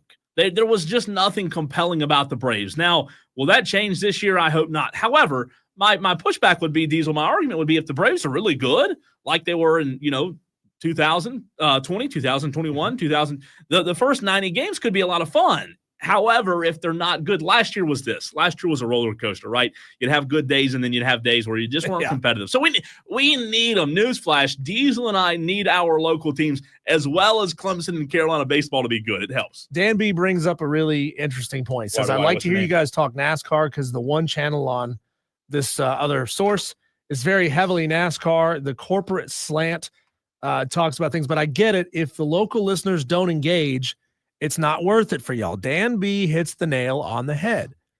How do we get you, Tolos, to engage on a topic that you say you want us to talk about? But then when we do talk about it, no one engages. We got Corn Chip, for example, saying, hey, talk banana ball because it sold out a game at Death Valley. Well, Corn Chip, do you know any of the Savannah Bananas baseball players' names? No. Do you know the coach's name? Do you even know the name of the field that they play on? Like, I get they sold a bunch of tickets here because it's like a one-off, goofy like Harlem Globetrotters of baseball. But like, you have to dig into it and give us a reason to talk about it. You know what's interesting? It's not just a us issue or a local show, a local radio station, in the lower part of the state. It's always been this way. It's always been you have the Super Bowl, and after that, things really die down. Because why? Because football's king. Football's king. Wesley on the Facebook stream says, you know what gets people going? Food, the best sports food. Yeah, anytime you talk about food, Wesley, bam. Baseball games, football tailgates, what else? Brandon says golf to an extent. Can't talk about it forever, but could be good in segments. He also says Spartan burgers when they start. Maybe that'll add for us locally a little bit of flavor because we've never had that flavor locally. We have the Drive, right? But the Drive don't really interact with us. They don't really want any part of interacting or doing anything on this station. So, we don't talk a lot of Drive baseball. And to be honest, Diesel, people who go to no offense, people who go to these baseball games, they don't know the players. They go because it's a social event. You and I, if we go to the Drive game, when we leave, we won't know a player's name. See, minor league baseball, like the Drive, is compelling if you get a player like Tim Tebow on your team. The Columbia Fireflies had him a couple of years ago. That's compelling because Tim Tebow is a star outside of minor league baseball. Texter says, you haven't mentioned NBA once. All-Star break is around the corner. New format this year. Jimmy Butler suspended indefinitely by heat. Well, time out. Texter, we talked about that yesterday. We talked about it yesterday. You weren't here for it. And that's another thing, Texters, Tolos. Going back to the Braves text as well. Texter, we talked a lot of Braves last year. A lot. And they were bad. And we still talk Braves. So just because and look, I had a guy yesterday. We had Paul Maneri on, and he texted me and said, hey, why aren't you talking Clemson baseball? And I was like, dude, we literally just had Eric Bakich on. That's why we tell you to turn it on and leave it on. This is a low blow here, Diesel. Eric Hines on the text line. I think we need to talk more Eagles football. P.S. Cowboys suck. Low blow. Fly, Eagles, fly. Before we get to the phones, Brandon, quick note, just confirmed it a few minutes ago. The new manager of the Hub City Spartan Burgers, Chad Comer. Here you go, Brandon. Joins us tomorrow at 3:20. So, again, little local flavor, Spartan Burgers. Maybe the name's starting to resonate with some of you. Maybe not. Are you feeling it a little bit more? This much. Okay. This much. That's better than where it was before. It was here, now it's here. All right, it's growing. All right, let's go to the phones, 844-326-3663. Dewey wants to chime in. What's up, Dewey? Yes, I don't know what y'all could be talking about during the off season because there's nothing to talk about. Golf sucks. NASCAR sucks. The Braves, they're going to suck this year. So what are you going to talk about? We're going to talk about Dewey, can you somehow talk me off the ledge that the Braves are going to be good? I just have a weird feeling, man, that they're not going to be good this year. Tell me I'm wrong. No, you're not wrong. God, you're supposed to tell. I mean, I don't know, man. They did sign that outfielder person, but that's going to come back and backfire because he had a career year. Usually people who have career years, they suck the very next year anyways. And Acuña's still going to be out for half the season. Strider's going to be out half the season. They haven't replaced no one in their rotation. Yeah, they're going to suck. I hope you're wrong. And I hope I'm wrong too, by the way. They're going to win 70 games this year. That's it. 70. Thanks, Dewey. Thanks, Dewey. John Diesel says, not John Diesel, a texter named John says, let's talk about the Cowboys' new splash hire for head coach. John, you need John Dog. Oh, is that John Dog? Yeah. He needs to, John Dog, download the Odyssey app, AUDACY, click on the Fan Upstate or search for the Fan Upstate, and then click on Wire to Wire.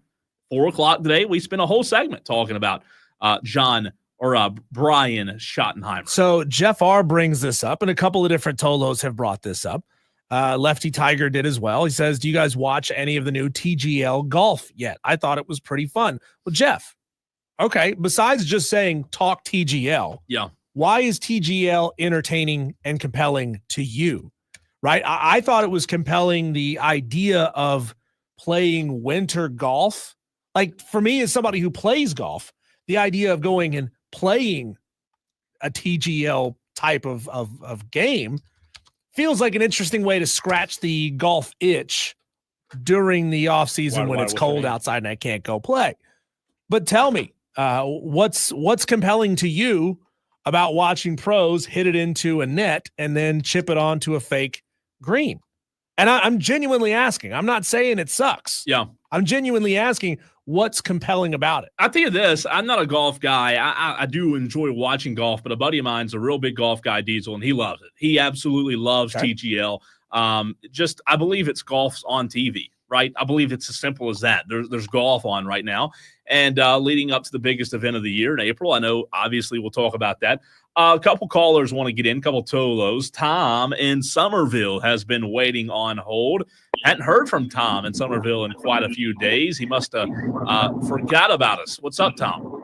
No, I've been listening. I've been working. And, hey, anybody complaining about topics that don't get talked about, for example, I worked late last night, and in the 6 o'clock hour, I got to listen to Paul talk, and I got to listen to the coach of the other baseball team talk. So at 6 o'clock, I was on the way home, and I got to re-listen to the whole interview from both coaches. So you got to download that app. If you download the app, you can listen to the whole show whenever you want to, so y'all can stop complaining that Diesel and Cole don't talk about topics. When you go back and listen in the app, they're talking about those same topics. Hey, Tom. Tom, which app is that again? You got this. Say it slow. Sound it out. Odyssey.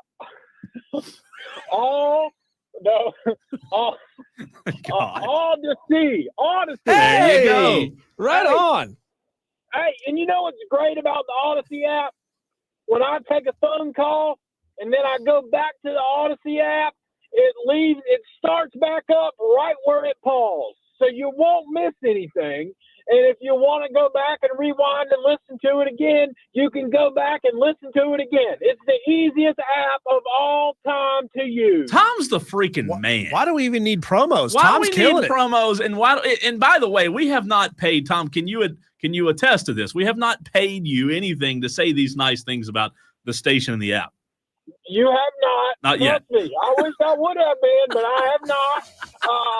And, you know, I think more schools, when broadcasting games, should use it because it would be awesome. You could go back, rewind, listen to a play.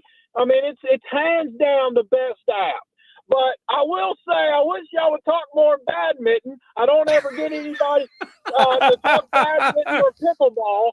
But other than that, I do need to say it was a great interview from Coach yesterday. I really do think people are sleeping on this baseball team. It's going to be a lot of fun. And, Cole, I'm right there with you on the Braves. I want to be excited, but there's really nothing to be excited about when you look at what the Mets did in the offseason.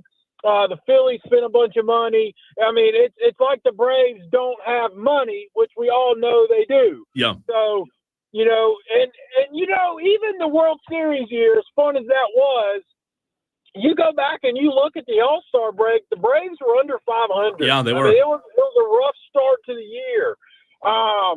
So the first few months may be rough, but if they can get healthy, Anthopoulos doesn't like making moves in the offseason, but come the All-Star break, he's going to go assign 5 or 6 guys to minor league deals, and they may pan out. They may win an MVP like Eddie Rosario did. Yeah. So, part of me is excited, but then part of me really does wonder how good this team's going to be because with the way the divisions are set up now, you got to start off hot. And if you don't start off hot, it's going to come back to bite you, in August and September. So, Tom, since you're such a huge badminton player, where do you come down on that classic argument of Lee Chong-wei versus Chen Long? Who was the GOAT? I'm going to say old Chen Long. Oh, God. Thanks, Tom. Thanks, Tom. I have no idea where that just went. I had to Google famous badminton players. And you know what? The fact that he answered it, kudos to him. Madcraft wants to chime in on the phone lines, 844-326-3663. What's up, Madcraft? Yeah, what's up, buddy? You don't golf, do you, Cole? I do not golf, no. I hunt, and I fish, and I kill things and eat them. And Diesel, you golf a little bit? I do golf quite a bit. Okay, but y'all don't watch it as much. Y'all think it's boring. No, I like watching. I love watching golf. I like watching. Oh, you do like watching? I like watching. I just said that. Oh, okay. Well, you like talking about it. I want y'all to talk about it more. And I was going to bring up the fact about the Tiger League. The reason why I would start there is like if you don't golf, like for example, Cole, like I'm just going to go out on a limb and just say that there are some intricacies of the game that you probably are not aware of. 100%, yeah. I mean, just because you hadn't played it. Sure. So, Madcraft, what sucked you in about the Tiger Golf League? Well, it wasn't that it sucked me in because I love golf already. But what it would do for somebody like Cole is, like, well, not for Cole because he said he liked it, but for somebody that thinks it's boring. Yeah. What they get to do is they go in and instead of it being like this tournament style boring thing, it's a fun, everybody's laughing. And it's like the matches. You remember the matches? Yeah. Hey, I'll say this, Madcraft, to your point before I forget. I went to last year. I'm not a golf guy. I love watching. I went to Quail Hollow last year. What was the Diesel? Like May, right? For the whatever tournament it was. It wasn't a major, but it's going to be a major this year. I had more fun at that tournament than I've had in a long time. I loved it. I enjoyed following the golfers. I did. I had a blast. Also, I would like to point out that nothing about any of that is fake. About what? They do not strike off of any surface that is fake. No fake green. I do like that. Nothing. That is a really interesting thing, Cole. I don't know if you've watched it. If they're hitting off the tee, they're standing on a patch of real grass. Yeah. If they're hitting out of sand, they're standing in a little sandbox. Yeah. So they. It's not just any sand. That's Augusta sand.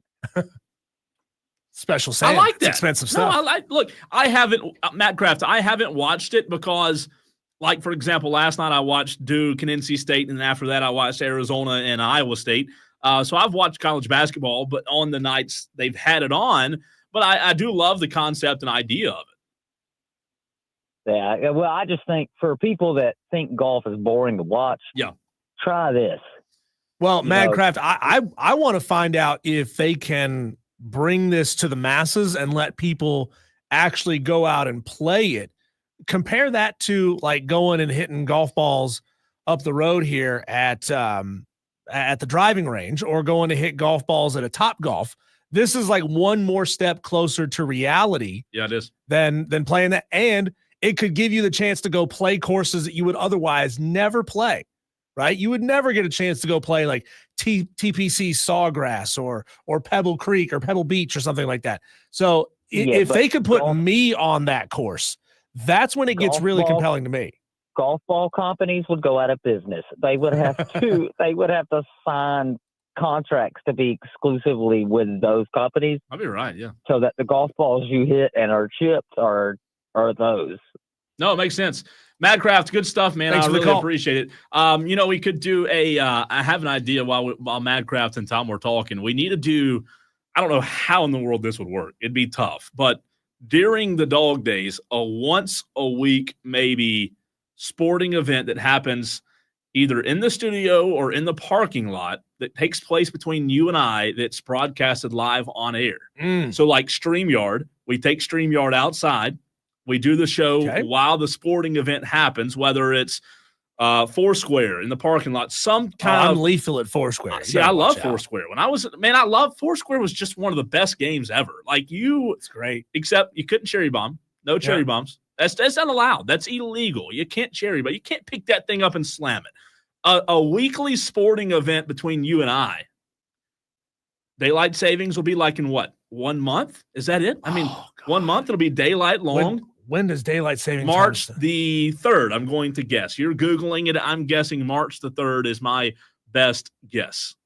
March 9th. 9th, okay. So March 9th. We're only like 40 days away from that. And a sporting event between you and I, it can be different every week. Keep score. Somehow broadcast because we can't go off air, right? Somebody has to keep might have to go Bluetooth, earpods, AirPods. I don't know. Yeah. I'm just thinking we need to figure it out. Texter says talk Hornets. I think there's more Hornets fans around here than you think. But Texter, every time we talk about Hornets, no one responds. No one. I don't know, to man. Hornets. I don't know how many Hornets fans there are. There might be. Plus, you can't even watch them without finding or paying for it. There might be a few Hornets fans, but I don't know that there's a lot. I would like to know how many of you Tolos actually watch. Listen, I'll say this. I was in and out last night of the Hornets because they played the Lakers. So that's the only reason. Did you see the clip? I don't know we're way over long in this break. Did you see the clip? I don't know if it happened last night, but somebody came up and touched LeBron on the leg while he was trying to get psyched up. And LeBron looked visibly angry that somebody came up and touched him. I don't know who this person was. I didn't see that. But I mean, he just gave her the look of like, don't touch me. What the hell are you doing? Don't touch me. A friend of mine sat courtside last night and sent me some pictures. Was it him that touched LeBron? No, that happened a couple nights ago. Last night, they were in Charlotte, obviously, and AD went off last night. But anyways, we'll get some interaction from the Tolos throughout the course of the spring and summer. The main thing is, though, Tolos, and that stands for Turn On, Leave On, by the way, the show is better with you as a part of the show, just like the segment about the fictional characters earlier, just like that segment just now. When we have your interaction, the show is better. So as long as you turn it on and leave it on, we'll be A-OK. Rolling along in the very next segment, Diesel, I want to touch on a team in Charlotte. It's not the Hornets, but the Carolina Panthers. I think that you and I are tasked with coming up with a way that the Carolina Panthers can model their franchise after a team that just had a lot of newness and went to the NFC Championship. How can the Panthers model their franchise after what the Commanders did? Tolos, want to hear from you on that next.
On the text line, Diesel, a couple of texts that came in during the commercial break. Tom, who is absolutely phenomenal, Big Tolo. Tom says in all caps, y'all need to have a hot dog eating contest. That would be entertaining. I mean, you talk about entertainment at its finest. That's not a bad idea. I feel like y'all are just looking for opportunities to take screenshots of us sticking things down our throats. And you know what? They should. Like, that's the kind of content they need during the summertime. I mean, with Joey Chestnut not being an American anymore. Joey Jaws. Yeah, we've got to take the mantle. So, like, that's what I'm saying. And another texter says, let's see, New Tolo just downloaded the app. I listen every day, but usually just on my ride home, about to turn it on and leave it on. Texter, that's the best text we've gotten all day long.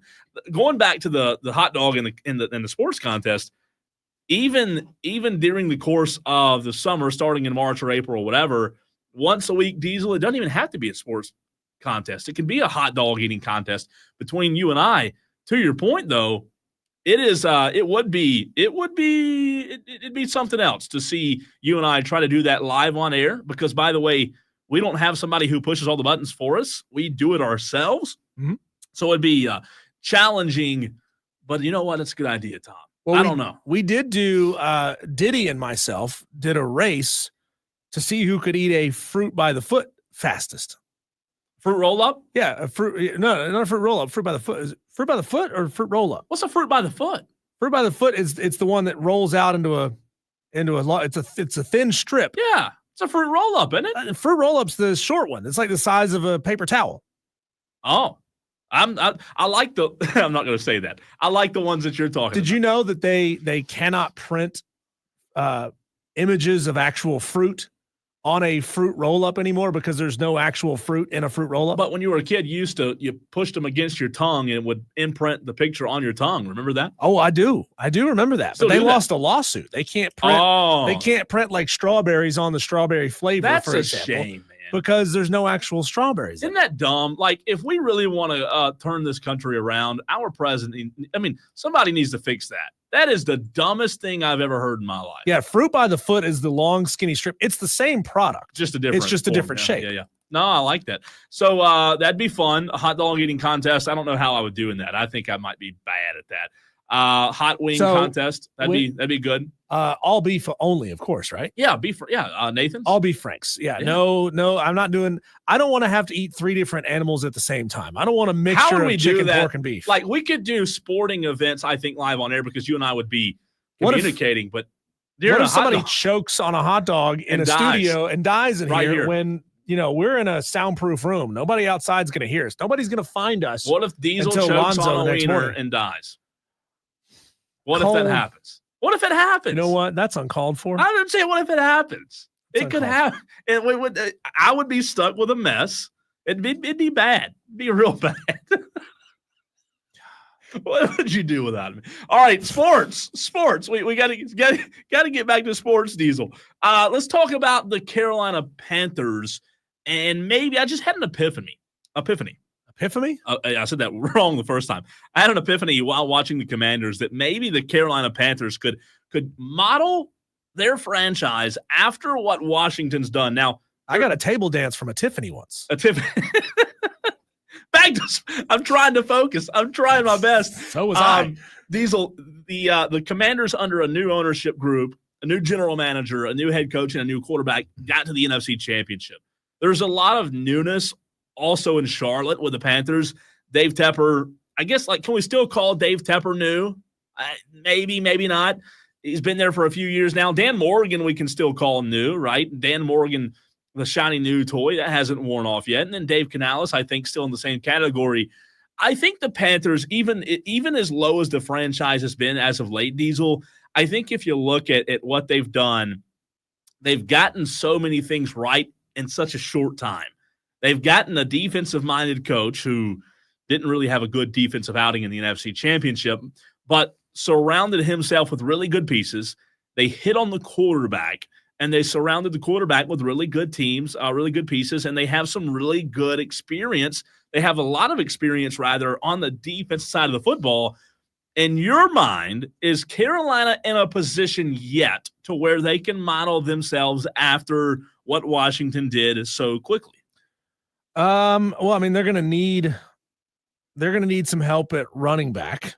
They're definitely going to need some help there. They're going to need a little more help at wide receiver. And then, Cole, I don't see where they don't actually kind of favor the Washington Commanders anyway, other than having a lights out quarterback, right?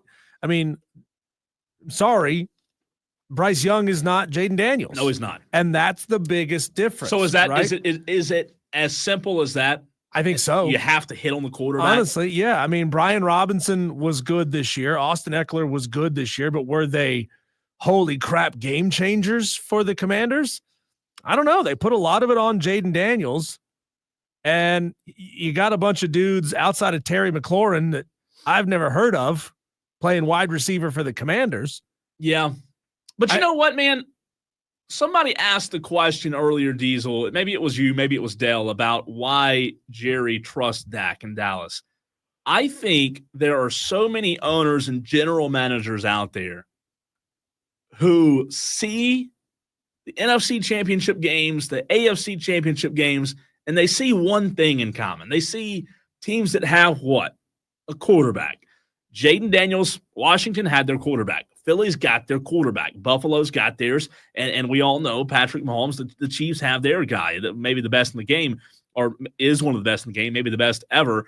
But I think so many general managers see these teams that play late in the year, and that's why they put all their eggs in the basket of a quarterback like a Dak, like a Matthew, whoever it is.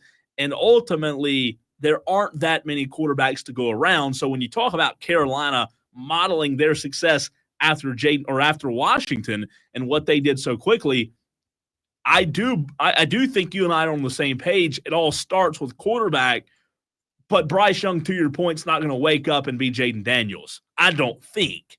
You don't think that. I don't believe you do. So somehow, some way, you've got to instill a culture, because that's what Washington did so quickly, Diesel. It was a culture that was instilled that got that team to be able to believe they could make it to the NFC Championship, led by Dan Quinn.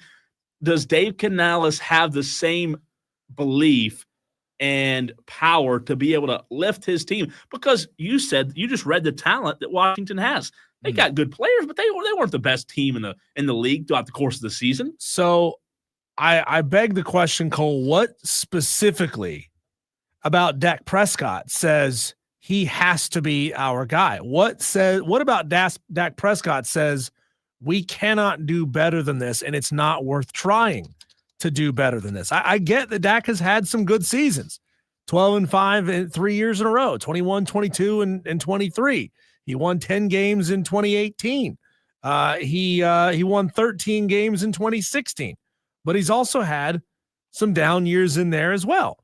I mean, comparatively, 9 wins in 17, 8 wins in 2019, 6 wins in 2020, right?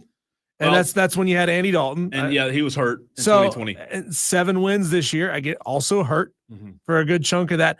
Like, what is it about Dak Prescott that says we can't do any better than this? And why aren't you willing to try?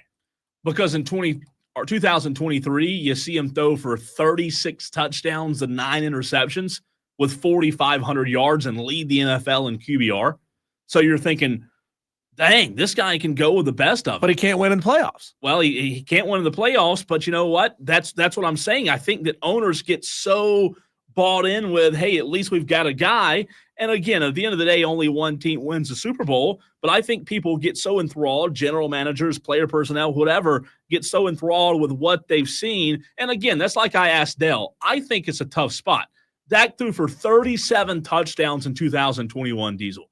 37 touchdowns with a QBR of 104.2. That was second highest in the league. You see him have these moments and years where it's just sensational. As a rookie, he had over 3,500 yards, a quarterback rating of 104.9. So to answer your question, you see these moments and you think, man, this guy can play with the best of them, but the consistency is just not there. But the result is always the same, Cole. It is. The result is always the same. And is it the famous textbook definition of insanity, trying the same do thing you- over do and you over cut again Josh Allen? and expecting different results. Do you get rid of Josh Allen? The result's the same. You Yeah, know? but he's also taking you farther than Dak Prescott. But you end up on the same place, on the same couch is my point. You all end up on the same couch. Well, it takes me to the conversation that we've had multiple times about Ryan Day. When you've got a coach that can get you to the playoffs consistently, but isn't getting you that one thing that you really desire, which is either the national championship win or it's the win over Michigan. Ohio State fans were willing to at least start talking about firing Ryan Day. And that's why I talk about the insanity of that idea. He gets you into the playoff and puts you in a position this year to go on and win the whole thing.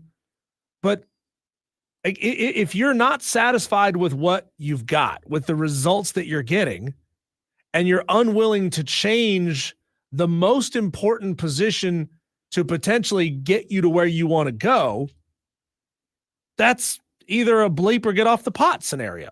And again, I don't disagree with that philosophy. My only thing would say is look at the quarterbacks in the NFL who are all-time greats who never won a Super Bowl, right? You don't cut them. You don't cut Joe Burrow. Here's a stat for you.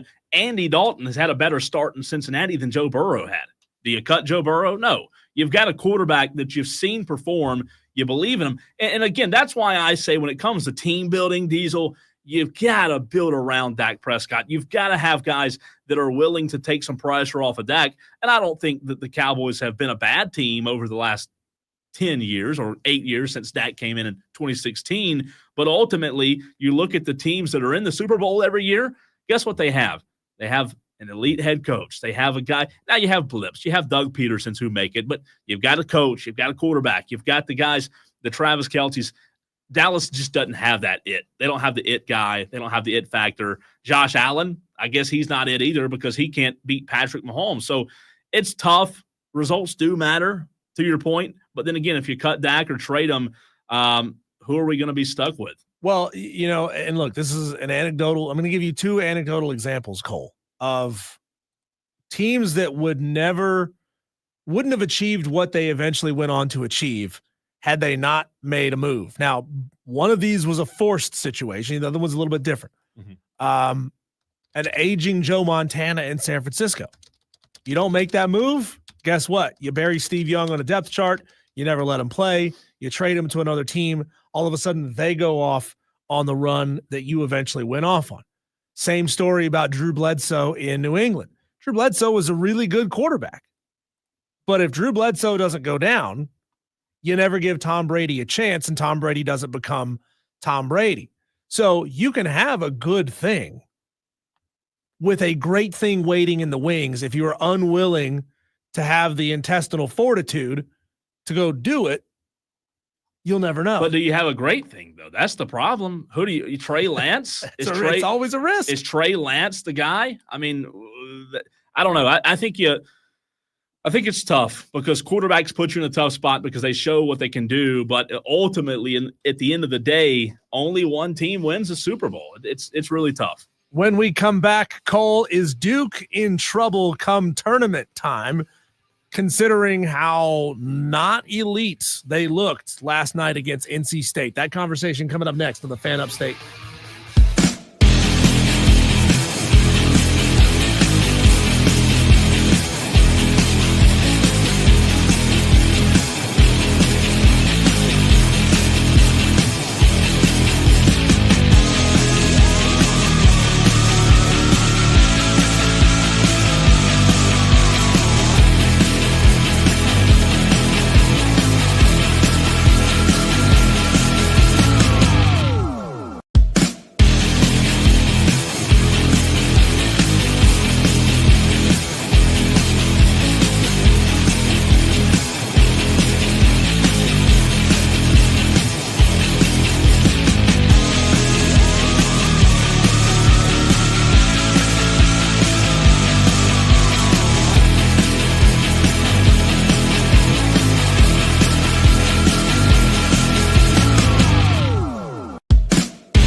Cole, it's never a good sign when a professional sports writer has to come up with a non-disgusting way to describe a player vomiting on the floor. That's what happened last night towards the tail end of the Duke-NC State game. Center Kaman Maluak puked on the baseline between the K and the E in Duke. Sports Illustrated, the writer described it as, quote, leaving evidence on the court. Good way to describe it. Yeah, he apparently had been cramping up for the majority of the game, and it's been an ongoing issue. John Shire said that he overconsumed Gatorade in an attempt to overcome his cramping. He got out on the court, started running around. Like, you know as well as I do, Cole, from being a kid, you can't, eat a lot of food or drink a lot of drink and then go running around and play. You're going to get a sore tummy and you're going to throw up. And that's what happened in this game. Hey, I had to do that during football season, during a Burns game. We had a quarterback during the game, just twice, just left evidence right there once and then twice during the game. And here I am calling play-by-play of a quarterback puking. It was disgusting. What terminology did you use? Scattered, smothered, and covered. Yeah, I used to work at a theme park. Everybody probably knows Tweetsie Railroad. When I was in college, I worked at Tweetsie Railroad. They used to call it a protein spill. Ooh. That's very descriptive to describe it. But hey, last night's game, if you didn't watch Duke versus NC State, really good game, especially, if you hate on Duke, and a lot of people around here do. NC State had them on the ropes until about 4 minutes to play in that game. And then, of course, NC State kind of fell off. They couldn't hit shots. They couldn't drive. They just kept making turnovers, Cole. But NC State was in the game up until 4 minutes to play. And if you're a Duke fan, does that concern you about the way that they played? I mean, it's a rivalry game. Yes, it's not a rivalry game to the extent of North Carolina Duke, but you go back 30, 40 years ago, NC State Duke had a lot of fire to it as well. So the question is, should Duke fans be concerned? I don't think so. Not after that. Now, here's where it gets interesting. They play Saturday, North Carolina. If a struggling North Carolina team, and I say struggling not to be offensive, I think they came in at 25 in this week's poll. If Duke struggles against them, and then next Wednesday did the same thing against Syracuse, and then Clemson here at Clemson next Saturday, if you start to see, Diesel, if you saw consistent signs of them underachieving, I think there maybe called for to worry a little bit, but I don't think so yet. I have found it really interesting that the conversation has centered pretty exclusively around Cooper Flagg, because he's great, right? But most games, Cole, he doesn't even end up with the highest number of points on his team. Yeah, he's talked about as this generational star, and he very well could be. We'll never know at Duke because he's only going to play 1 year. He's going off to the NBA. But, I think Cooper Flagg's being gassed up more than he probably deserves. You think so? Is that too harsh? No, I think so. I think it is harsh. I think he's probably I could be wrong. I think he's probably going to live up to the hype. I think so. I think in the NBA, I think he'll be a player that's put under a big spotlight, a big microscope, obviously, Diesel, with him being as highly touted as he will be. However, I think when you look at his inside game and the way that he is able to defend, if he can defend, there's your answer, right? You've got to be able to defend. Quick question before we hit this break. Is it better to be a practice squad guy at Duke who never plays, sits on the bench but doesn't play, or a starter at Charlotte? Where do I end up? Bench warmer at Duke, starter at Charlotte. I'd say I want to play. I'd like to play. I don't want to tell my friends one day that I never got on the court. I'd say play, unless the Duke player went on to play in the NBA. Then I'd say the Duke. Well, you wouldn't play in the NBA if you never played at Duke. Yes, true. All right, it's Wire to Wire, hour number 4. On the other side, Diesel, I have a statement that you may agree with, you may disagree with, Tolos. I need you for this one as well. I know this sounds ludicrous. I think it would be better for your team, my team, anybody's team. I think it would be better, Diesel, for them not to make the playoffs rather than losing the NFC Championship game. I know, sounds crazy. We'll get into that next.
Tolos, would you like to make a trip to Las Vegas? Diesel and I would love to make a trip. However, we can't make this trip unless you take us with you. That is Diesel, as Diesel said earlier in the show, a little loophole. However, you Tolos have a chance to slam dunk in Vegas. That's right. Right here on the Fan Upstate, we're giving you a chance to go to Las Vegas, Diesel. Viva Las Vegas. What do you have to do to enter? Well, I'm glad you asked. You download the free Odyssey, as Tom says, Audacity, but it's Odyssey app, Audacy. You log in, you create a username, you put Diesel last name, and then you put your email, and you click create account, right? That's what you have to do for everything nowadays. For at least 1 hour a day, you Tolos, if you listen to the Fan Upstate, you will be entered into the contest. One lucky winner will score round-trip airfare and accommodations for 4, not 1, not 2, not 3, but 4, plus $5,000 per person. That's $20K total in your pocket to enjoy the ultimate experience for the first 2 rounds of the college basketball championships. Good luck in this nationwide contest. Slam dunk in Las Vegas by listening on the Odyssey app to the Fan Upstate. How cool of an opportunity is it, Diesel, for the Tolos to enter this contest by simply Toloing? That's all you have to do. Have you ever been to Vegas? I have. I loved it. Yeah? How many times? Just once? Just once. Did you is there anything that happened in Vegas that you can't talk about? No, I tell you this. I stayed at one spot, and I stayed at the well, I take that back. I did play a little blackjack. Okay. But for the most part, I stayed at the roulette table. I was glued to the roulette table. Roulette is addictive. It's so addictive. It is. I was doing well playing roulette. Keeping it simple, right? And then I saw a guy on the other side of the table being a big shot, and he's splitting his bets up all over the place. Man. And I thought, I need to do the same thing. Yeah. And I lost everything. Yeah, that's the way it goes. You do get sucked in. I've only been once. I'm ready to go back. I would love to go back tomorrow. If you are a Tolo, you have a chance to go to Las Vegas for free, and we pay you. It's a nationwide contest, so you need to listen. You need to turn it on and leave it on to be able to be entered. I'm ready to go back, though. I loved it. Think about it. You could have your entry for today by 7:04. Yeah, you could. You could be entered. Turn it on and leave it on. Start listening right now. As simple as that. You're right. As simple as 1, 2, 3. I mean, look, you leave Vegas. You're sitting in the airport waiting on your plane, Diesel, and you're playing. You're playing the slots right there in the airport. It's the. I don't like playing slots. Slots are dangerous. I hate it because I know that it's rigged. Right. That's the whole point. Yeah. It's not a game of chance.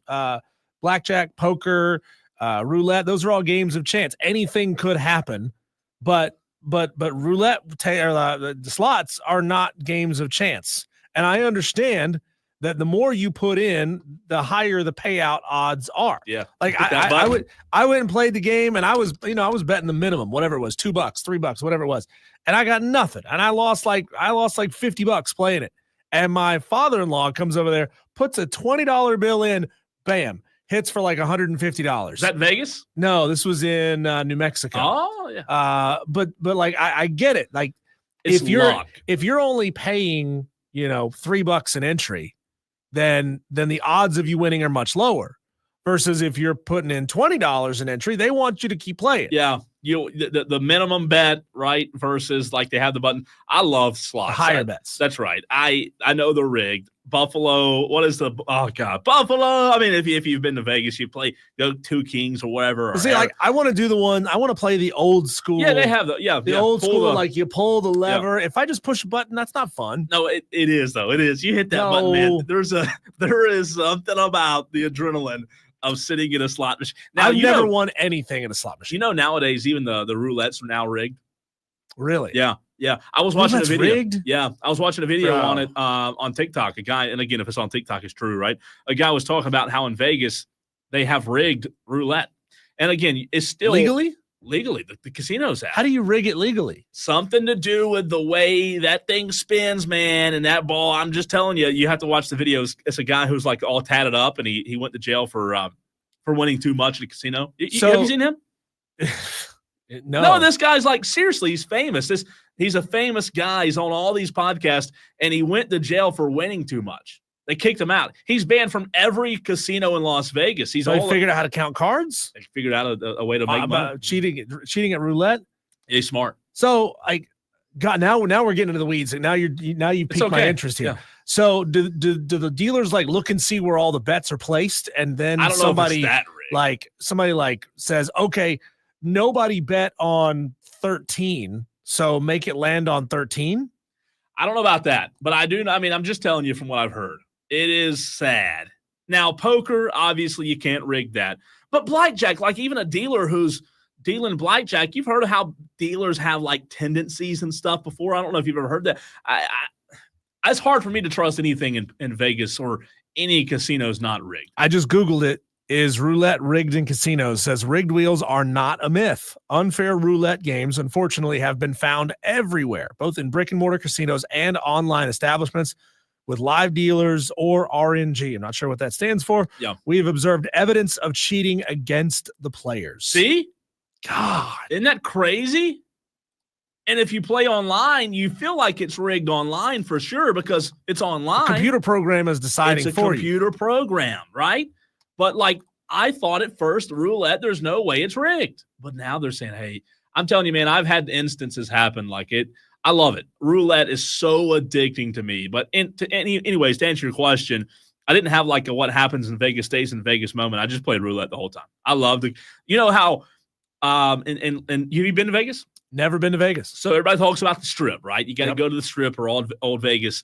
And those are fun, whatever. But I'm telling you, I'm different. When I go, I don't want to leave the freaking casino. Y'all can go, to Old Vegas or the Strip. Strip's pretty. All the casinos and stuff and the fountains. It's nice. I just want to gamble. I want to gamble. I want to gamble and sit there and get. I go to Atlantic City for that, but then you got to go to New Jersey. One night I looked at my phone and I was at the roulette table. I swear. It was late. I knew it was late. I didn't know what time. And I was sitting there playing roulette and I was slow, methodical. I looked, it was 3:05 a.m. I mean, I sat and you were still into it. Oh, I loved it. Wide awake. Love roulette, man. I absolutely. Texter says the way they rig roulette, they say the dealer is trained to look where all the bets are, and they know when to drop the ball when the wheel is spinning to know where it will fall. See, that's what I'm saying. So maybe they don't specifically rig it to a certain outcome, but they try to stack the deck against you as much as they can. They've got to. Because then when the ball spins, it starts hitting the rails and it can bounce anywhere, right? Yeah, when the ball hits, you would think, okay, that's 100% luck. Now, what blows my mind is, and no offense to any Tolos who work at casinos or have family that do, some of those people don't look smart enough to know how to rig that stuff. Wow. They don't. Wow. I go to Two Kings. You been to Two Kings? And no, but I drove past the new building and it's going up fast. They've got the cranes up there. Yeah. So the old one was in the trailers, right? And then they're building the new one.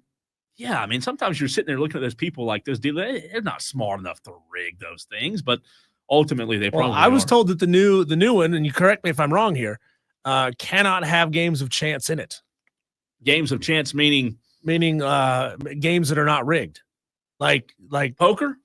Yeah, I guess live card games. I don't know, because in the new one or in the old one now at Two Kings now, and this is not a promotion for Two Kings if they should advertise it with Diesel and I, but please do. It's not like they're strapped for cash. They have live tables now inside Two Kings. They have live crap. Can you do not live craps? I don't play craps. Do you?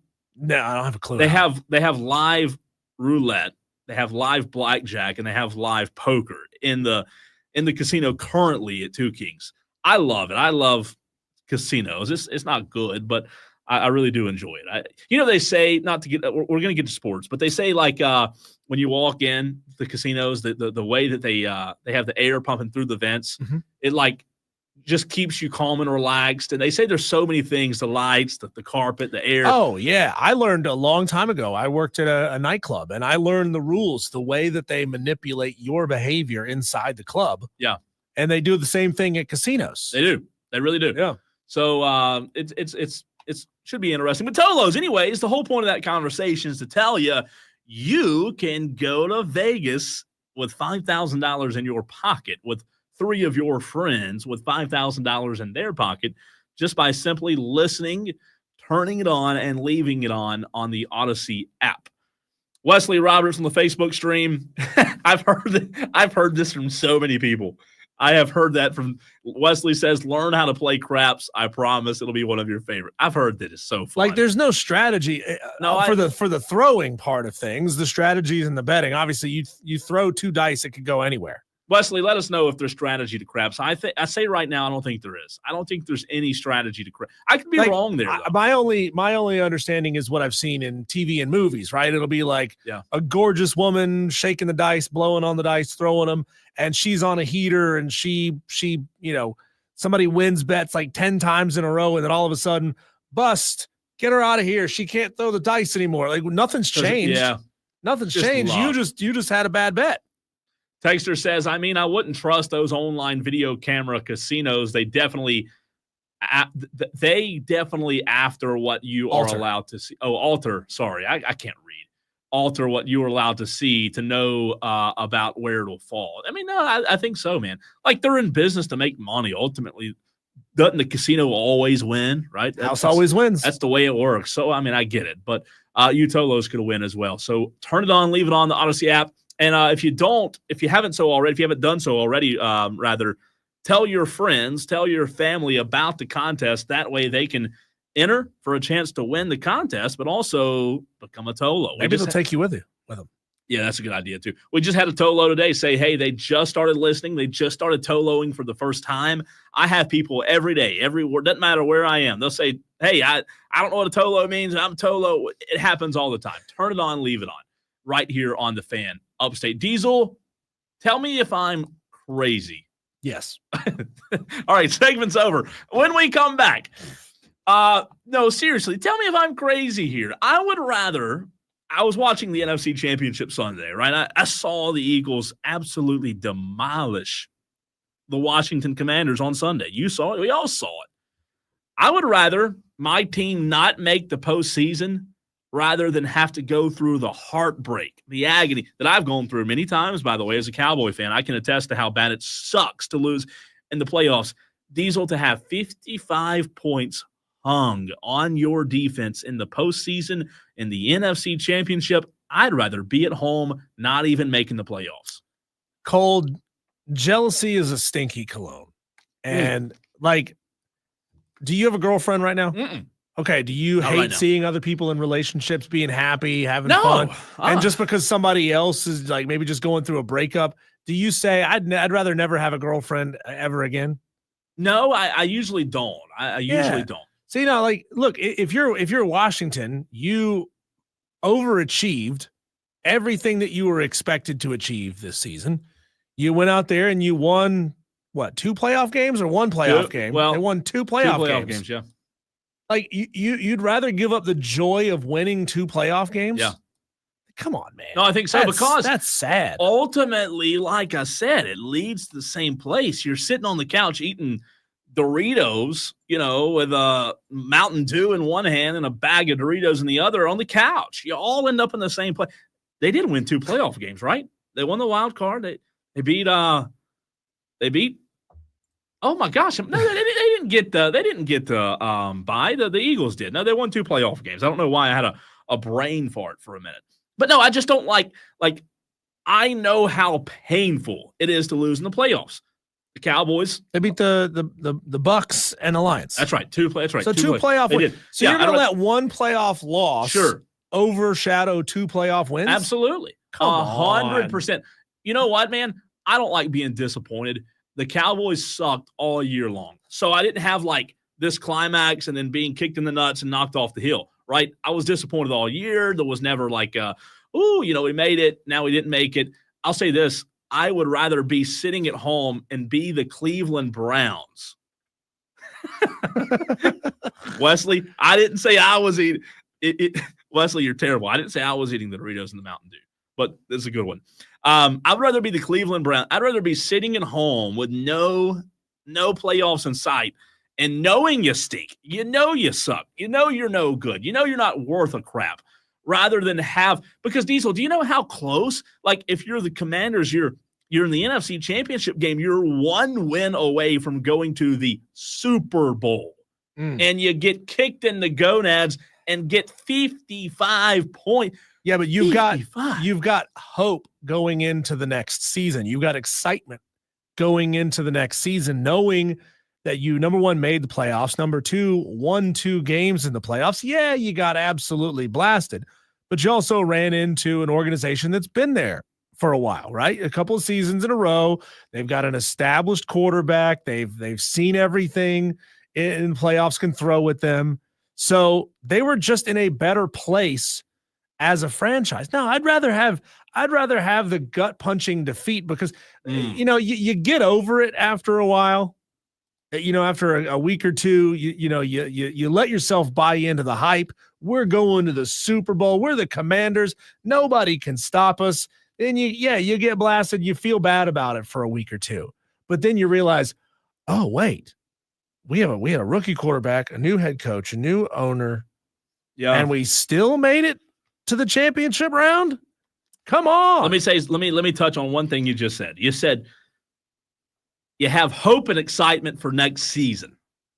Hope and excitement, if you're a fan of my team, always leads to more disappointment. Yeah, but what do you don't have hope or excitement right now. But I'm saying anytime I've ever had hope and excitement, it's always led to one place, and it's more disappointment because it always ends badly. You don't have faith. You don't have hope if you're a Cowboys fan. I would rather just suck. I think for the next 30 years as a Cowboys fan, and we might. I mean, we're doing our best to try to do that, rather than experience the last 15 years what I've experienced of getting to the 49ers and the divisional round and the Dez catch. I hate. Well, then just stop watching football. Hey, that's the answer, Cole. Stop watching football. I can't do it. I can't. So there you go. You got to change yourself. I can't do it. Do we have any therapists in the audience that can call in? If we do, I need one bad. Please, can we make that happen? Does anybody know? Does anybody like your wife, your sisters, your brothers?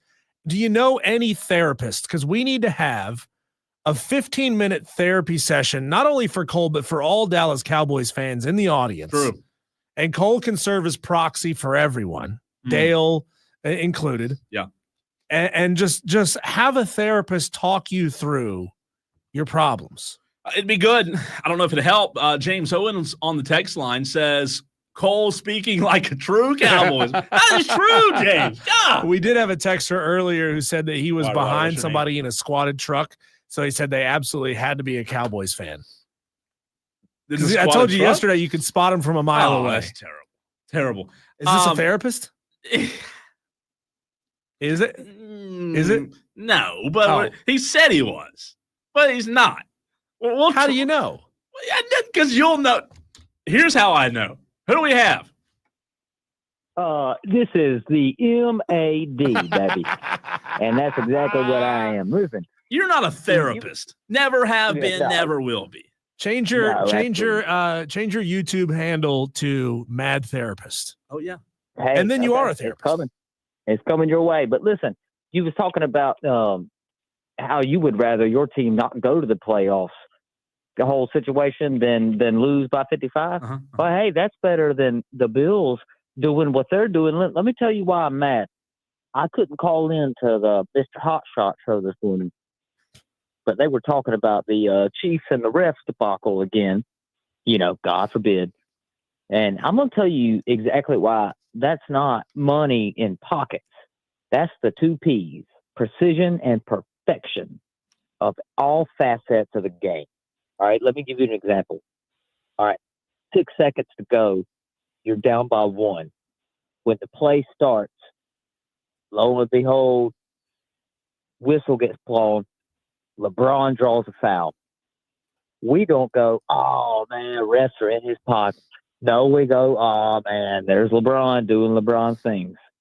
Right? Mm-hmm. That's precision and perfection. Right. I thought you forgot your second. Back to that point of, that brings me back to my point of when you say, when Diesel brings up those one-possession games, that streak that the Chiefs have been on. The heck are you talking about, Madcraft? Huh? What are you talking about? You not hear me? I hear you, but I don't understand the words coming out of your mouth. Precision, perfection. I'm talking about it's not the ref. People saying that it's the refs and the Chiefs. That's not what it is. What is it? Precision and perfection. What does that mean? It's Patrick Mahomes. I just gave you. Is there no preparation in there? Can I give you an example? Precipitation. Yes, we do need an example bad. Okay, I'm going to give you the same example again. 6 seconds to go. You're down by 1. And then when the play starts, LeBron draws a foul. We don't go, refs, man, LeBron's got the refs in his pocket. No, we go, LeBron's doing LeBron things. Or we blame the fact that everybody's flopping. We don't immediately go to hating the player and the team and the refs, right? That's what I'm saying. So why are we doing that in this situation? That's a perfect example. It's the exact same thing. It's a situation where when it comes down to the end of a game, why do they always win those one-possession games? Precision and perfection. Patrick Mahomes knows exactly what to do. I mean, I think people have been bagging on LeBron for years, saying that he gets the calls. Well, I mean, people are saying to get calls, but nobody's claiming that the refs are being lined with pockets. I mean, we're literally having a conversation right now that the NFL is rigging this for the Chiefs and the Chiefs only. That's the conversation we're having. It's fair. You're having the conversation. We were talking about teams losing in the regular season. Yeah, you're having a conversation. No. Both of us look confused. If you're, I know you're on the phone with us, but not watching the stream. No, listen. I understand, but it came into comparison because of the fact of you said you would rather your team not make it. Imagine if your team made it and you were using these excuses of, well, the refs, oh, man, they're paying the refs. Imagine the NFL's cheating. Madcraft, we appreciate the phone call there. Imagine telling somebody whose team hasn't made the playoffs in like 10 years that it's better to sit at home than to make it. Come on. Just to be grateful for where you are. That's today's life lesson. We were grateful to have on a fantastic college basketball guest earlier in the show, Isaac Trotter, national college basketball writer for 247 Sports and CBS Sports. We talked all things college basketball with him, and you'll hear it again next.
A beautiful day here in the upstate of South Carolina. Beautiful day and a wonderful day to talk a little college basketball. Isaac Trotter, national college basketball writer for 247 Sports and CBS Sports. We bring the experts to you. Isaac, I am in desperate need of an expert after last night. Arizona, Iowa State. We're talking about a 17-3 team, a top 10 team in Iowa State last night that was playing an unranked Arizona. Yet somehow, someway, Las Vegas knew that Arizona would win the game, as I could not figure out how they were favored. How do you explain this in the sport of college basketball? Welcome to the Caleb Love experience, right? This is a guy who will 100%. The half-court shot after missing 10 threes in the first 40 minutes of regulation. Unbelievable game. I think college basketball has been just a terrific product this year. There's been outstanding games every night, but this is one of the best ones of the day. I think this is an Arizona team, like, they might not be ranked, but from a power ratings perspective, especially in Vegas, guys are really bullish on this team having a really high ceiling. They're up to 14th nationally on KenPom. This is a group that's now 8-1 in Big 12 play. They're playing really, really well, but you're right. They were a little bit fortunate to get that one to go their way last night. I mean, it's incredible. It's about midnight. Caleb Love hits that shot, and then it feels like Twitter explodes. So it's pretty cool that everybody was dialed into that game. It was hard to look away, and then in overtime, bang, bang, 2 more threes, and suddenly Caleb Love looks like a guy who was hurting his team to a guy who literally won his team the game. It's pretty wild. Isaac, this is Diesel here. Talk to us about our local team here in the upstate of South Carolina, Clemson, sitting right now, as you just mentioned, in the KenPom at number 27. Are they a victim right now of the ACC's general slide? I mean, they seem to be handling a lot of ACC competition fairly easily, winning a lot of games by 8, 10, 12 points, but somehow they can't climb into that top 25. Are they really just not that good, or are they just victim to a weak ACC and beating up on quote-unquote mediocre teams? I think it's more the ACC thing. I think anytime, like, we have to try to start separating, like, the metrics versus the eye test. And I think it's pretty easy when you flip on Clemson to realize that this is one of the top 25 teams in college basketball. Like, this group looks like one of those types of teams. I'm not really overly stressed by 2 overtime losses to Memphis and South Carolina. Boise State on the road, that loss, like, whatever. Boise State's a really good Mountain West team, and you lost on the road. Like, none of those games are going to really hurt you at all. Their resume looks fine. They're in great shape to make the tournament. I think right now it's just like, it's going to come down to, how do you play against Duke? How can you get a North Carolina? Like, how do you handle your business down the stretch here to put yourself in position to get a little bit of a higher seed? I think right now they look like a 7 or 8 seed from a resume perspective, but they control their own destiny, and I think it's going to be one of those situations where, this group checks off a lot of boxes. 1, they're really, really old. 2, they can play multiple different ways. We've seen them start 3 guys who are over 6'8". They can really post you up in a lot of different areas. And then they also have an outstanding lead guard. And I think when Chase Hunter is rolling, it's hard to find 10 or 11 guards that are better than him in college basketball, especially just with the 5th year part of his game. What is he shooting? 45% from 3 this year. Like, he has done an outstanding job this year, kind of leveling up into the player that they thought. And I think Brad Brownell does need a little bit more credit for this portal class. Like, I think they've done a really good job of evaluating. Jaden Zachary out of Boston College has been a really nice addition for them. Victor Locken, a little bit up and down at times, but he checks off kind of their boxes of what they needed in that front court. And the young guys are starting to coalesce as well too. So I think this team is in great shape. I think they can have a path to 25 regular season wins. And that's where I think the committee, when you're kind of getting into seedings, going like, all right, we have to separate. Like, they've done what they've needed to do in ACC play. We can't necessarily budge them because of what their conference is, when the resume is, a 25-win team who metrically is like a really good offense and a really good defense. Like, I have a feeling Clemson might end up closer to that 5 or 6 seed line if they do what I expect them to do over the next 6 weeks. Isaac, let's talk about a guy who spent some time here in the Carolinas. Coach of the Year talks are heavy underway. Has Pat Kelsey done enough in his first season at Louisville, a very good team in a ACC conference that you mentioned is a little, down from years past, but has he done enough in your mind to be in the mix, in the conversation for Coach of the Year? Certainly. I think him, Mark Pope, Bruce Pearl, Tom Izzo, those would be maybe my top 4 right now. Like, it's cool to see competence come back to Louisville. Like, it was dire there, like really, really dire for a couple years. And the fact that they're, what are they, 8-1 in conference play, just really rolling. It's cool to see that. And I also think that he deserves some credit for what's kind of happened off the court as well. Like, they lost Kason Pryor. He was expected to be a huge part of that team. Noah Waterman's kind of gone down with an injury. Abubakar Traore has missed some time. They had multiple guys that they were excited about. Like Corn Johnson was like a player that they thought was going to be a big time, off the bench scorer for them. Maybe their 6th man of the year.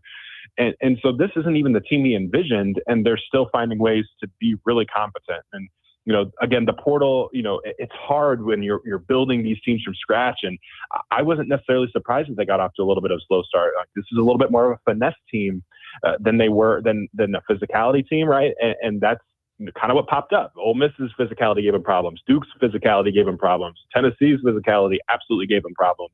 But to their credit, they've just gotten better and better. And this version of Chucky Hepburn is somebody that I think Wisconsin would have loved to have, right? Like, Javon Hadley's turning into a whale of a player. Rain Smith, James Scott, 2 guys that followed him from Charleston all the way over to Louisville. Like, they look like high major guys. So it's cool. It's really cool to see what he's done there. And he's really, generated a lot of positivity within that fan base for a group that, it was not that long ago where they're losing at home to like Bellarmine and no one's in the stands. And so those days feel to be, long gone and might not ever come back.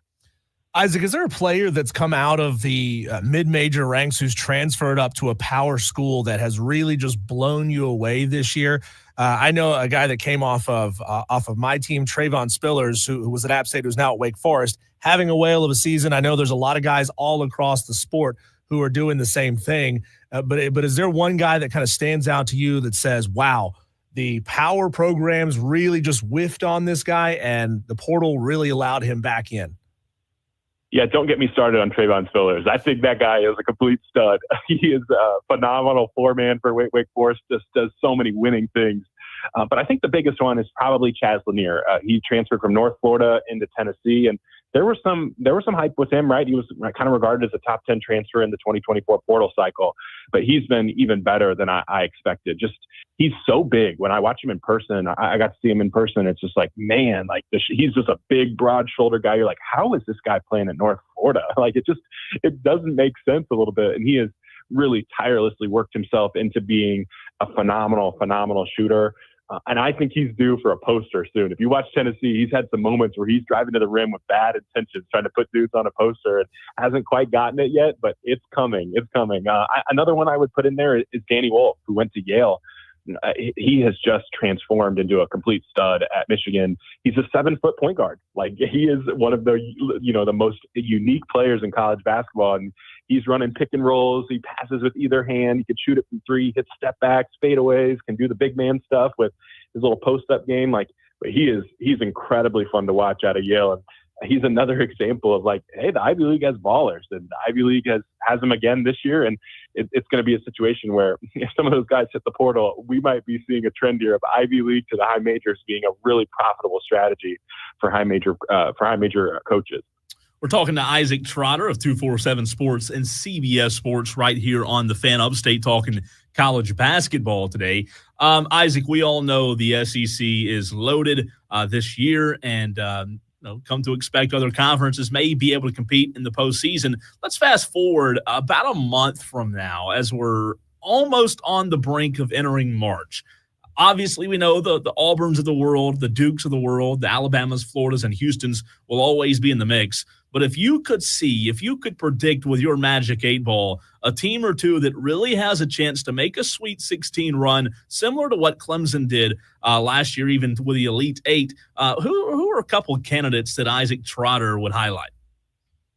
I'm really fascinated by Mississippi State, who, if you're a South Carolina fan, you got a chance to see them up close and personal last weekend. But that group Chris Jans has a team that can actually score. And that was a real problem for them. I mean, 2 years ago, they were the worst three-point shooting team in college basketball. So this year they're shooting like 33% from three, and that's not anything great, but like compared to 27%, it feels like water in a desert. It's like a completely different thing. And you pair an offense that's now top 20 and offense of efficiency nationally with a defense that we know is going to continue to get stops. Like, they got great personnel too. Josh Hubbard could come off any screen and just fire. You need guards to make a run in March. You know, Riley Kugel is a guy who had a really high ceiling, probably would have been a first-round pick if he left for the NBA draft a couple years ago, but didn't go well at Florida his sophomore year, transfers to Mississippi State for his junior year and is starting to find it.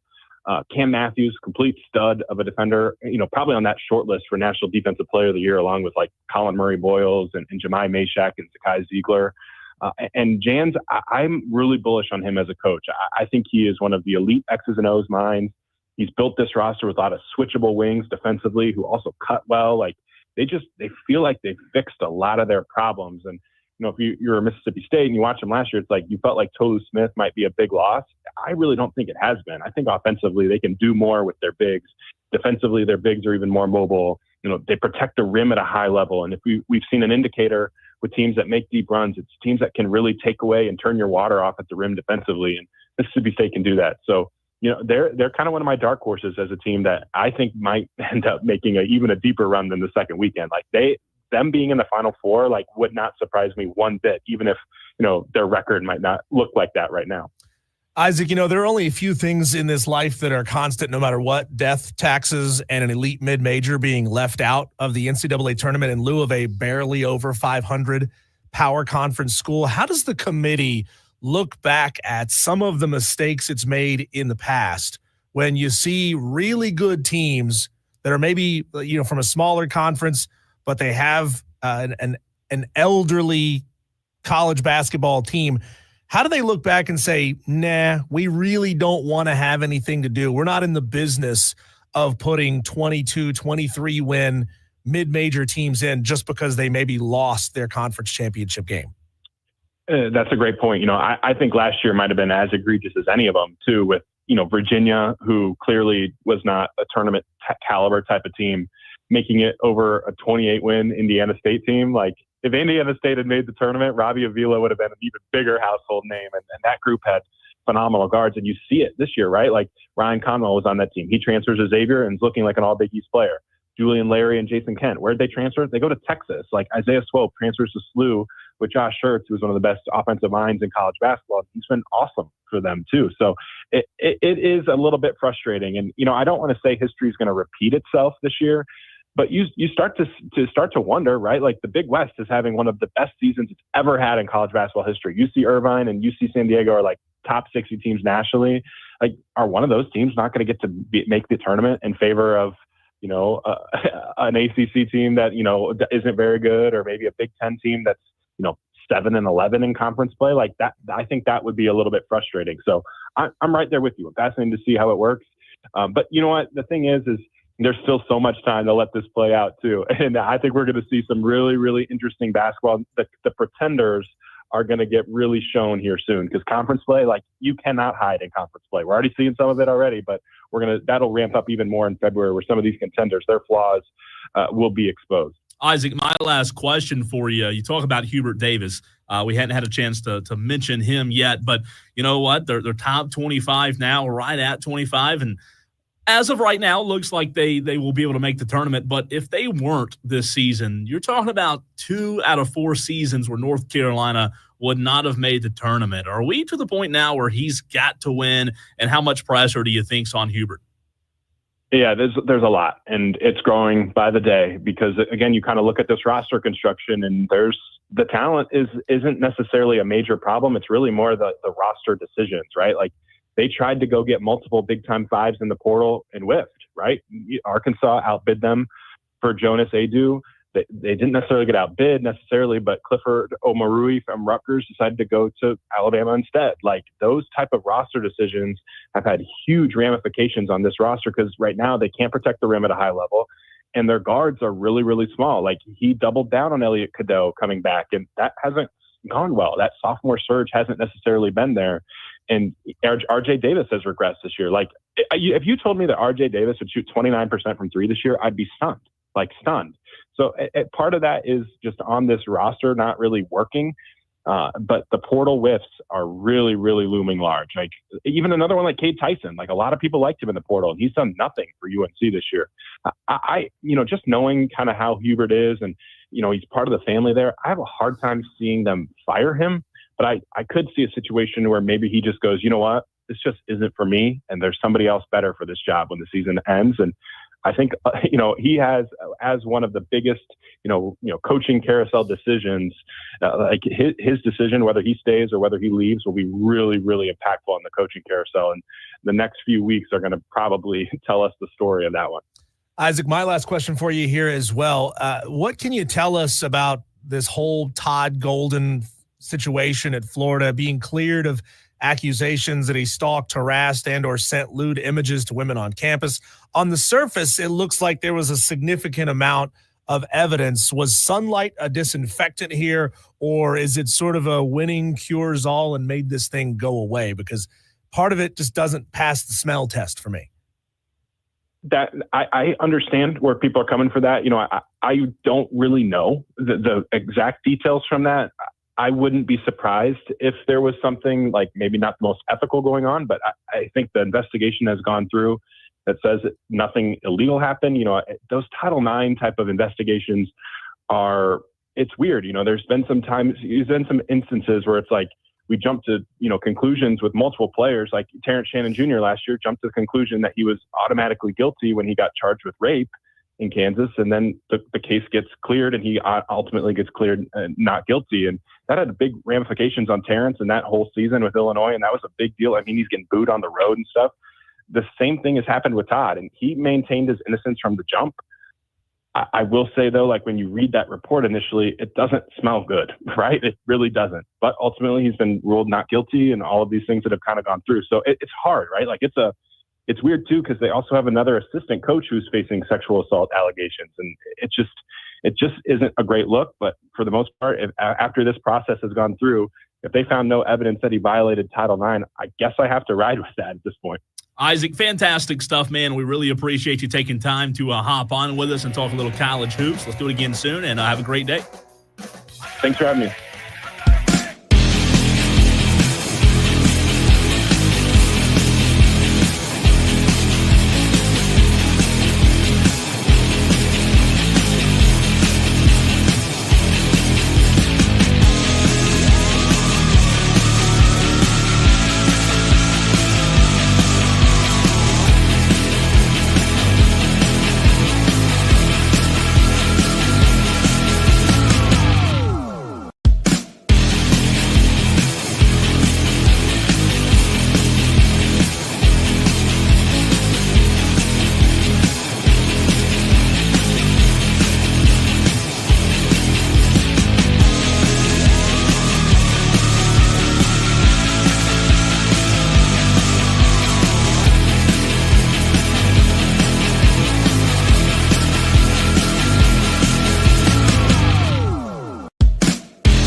The ACC last night, Diesel released all of the dates for the in-conference games. So the ACC, Clemson, now knows what their full 2025 schedule will look like tomorrow. What do you say you and I do our first look at their schedule and how the games are slated and what dates are the key dates for the Clemson Tigers? Not the key dates for the Clemson Tigers. We'll do that at 3 o'clock tomorrow. You want to go down the line, do a little wins and losses?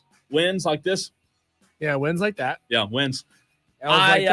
First First look at Clemson's 2025 schedule and the dates and the times. Tomorrow, not the times, but the dates. We'll start the show with that tomorrow. Also, we have the brand new manager of the Hub City Spartanburgs, Chad Comer, joining us on the show tomorrow. Diesel on an abbreviated edition of Wire to Wire because of Furman basketball tomorrow. How about that? I'm excited about this interview. We were both just looking at the most recent photos that the Hub City Spartanburgers have put up of their field construction. It looks amazing. The facility where it stands right now, they're putting down the dirt for the infield.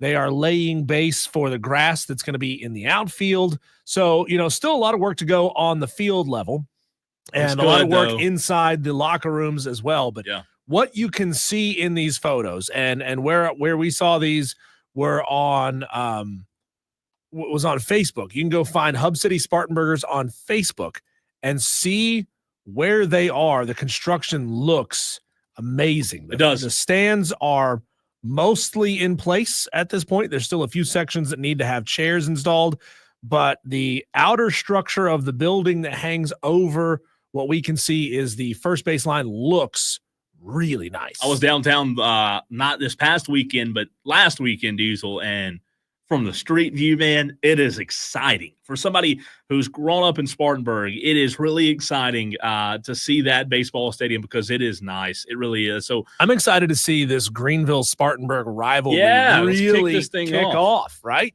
The rivalry. People from Greenville, they don't like those uncouth, unwashed masses from Spartanburg. And those people from Spartanburg don't like the uppity folks down in Greenville. That's right. This is going to be a lot of fun. A blue-collar, white-collar showdown. This is going to be a blast. Tolos, thanks for watching the show. Remember, you can turn it on and leave it on even after we finish and have a chance to win an awesome, awesome flyaway trip to Las Vegas. Details on that at thefanupstate.com. Tolos?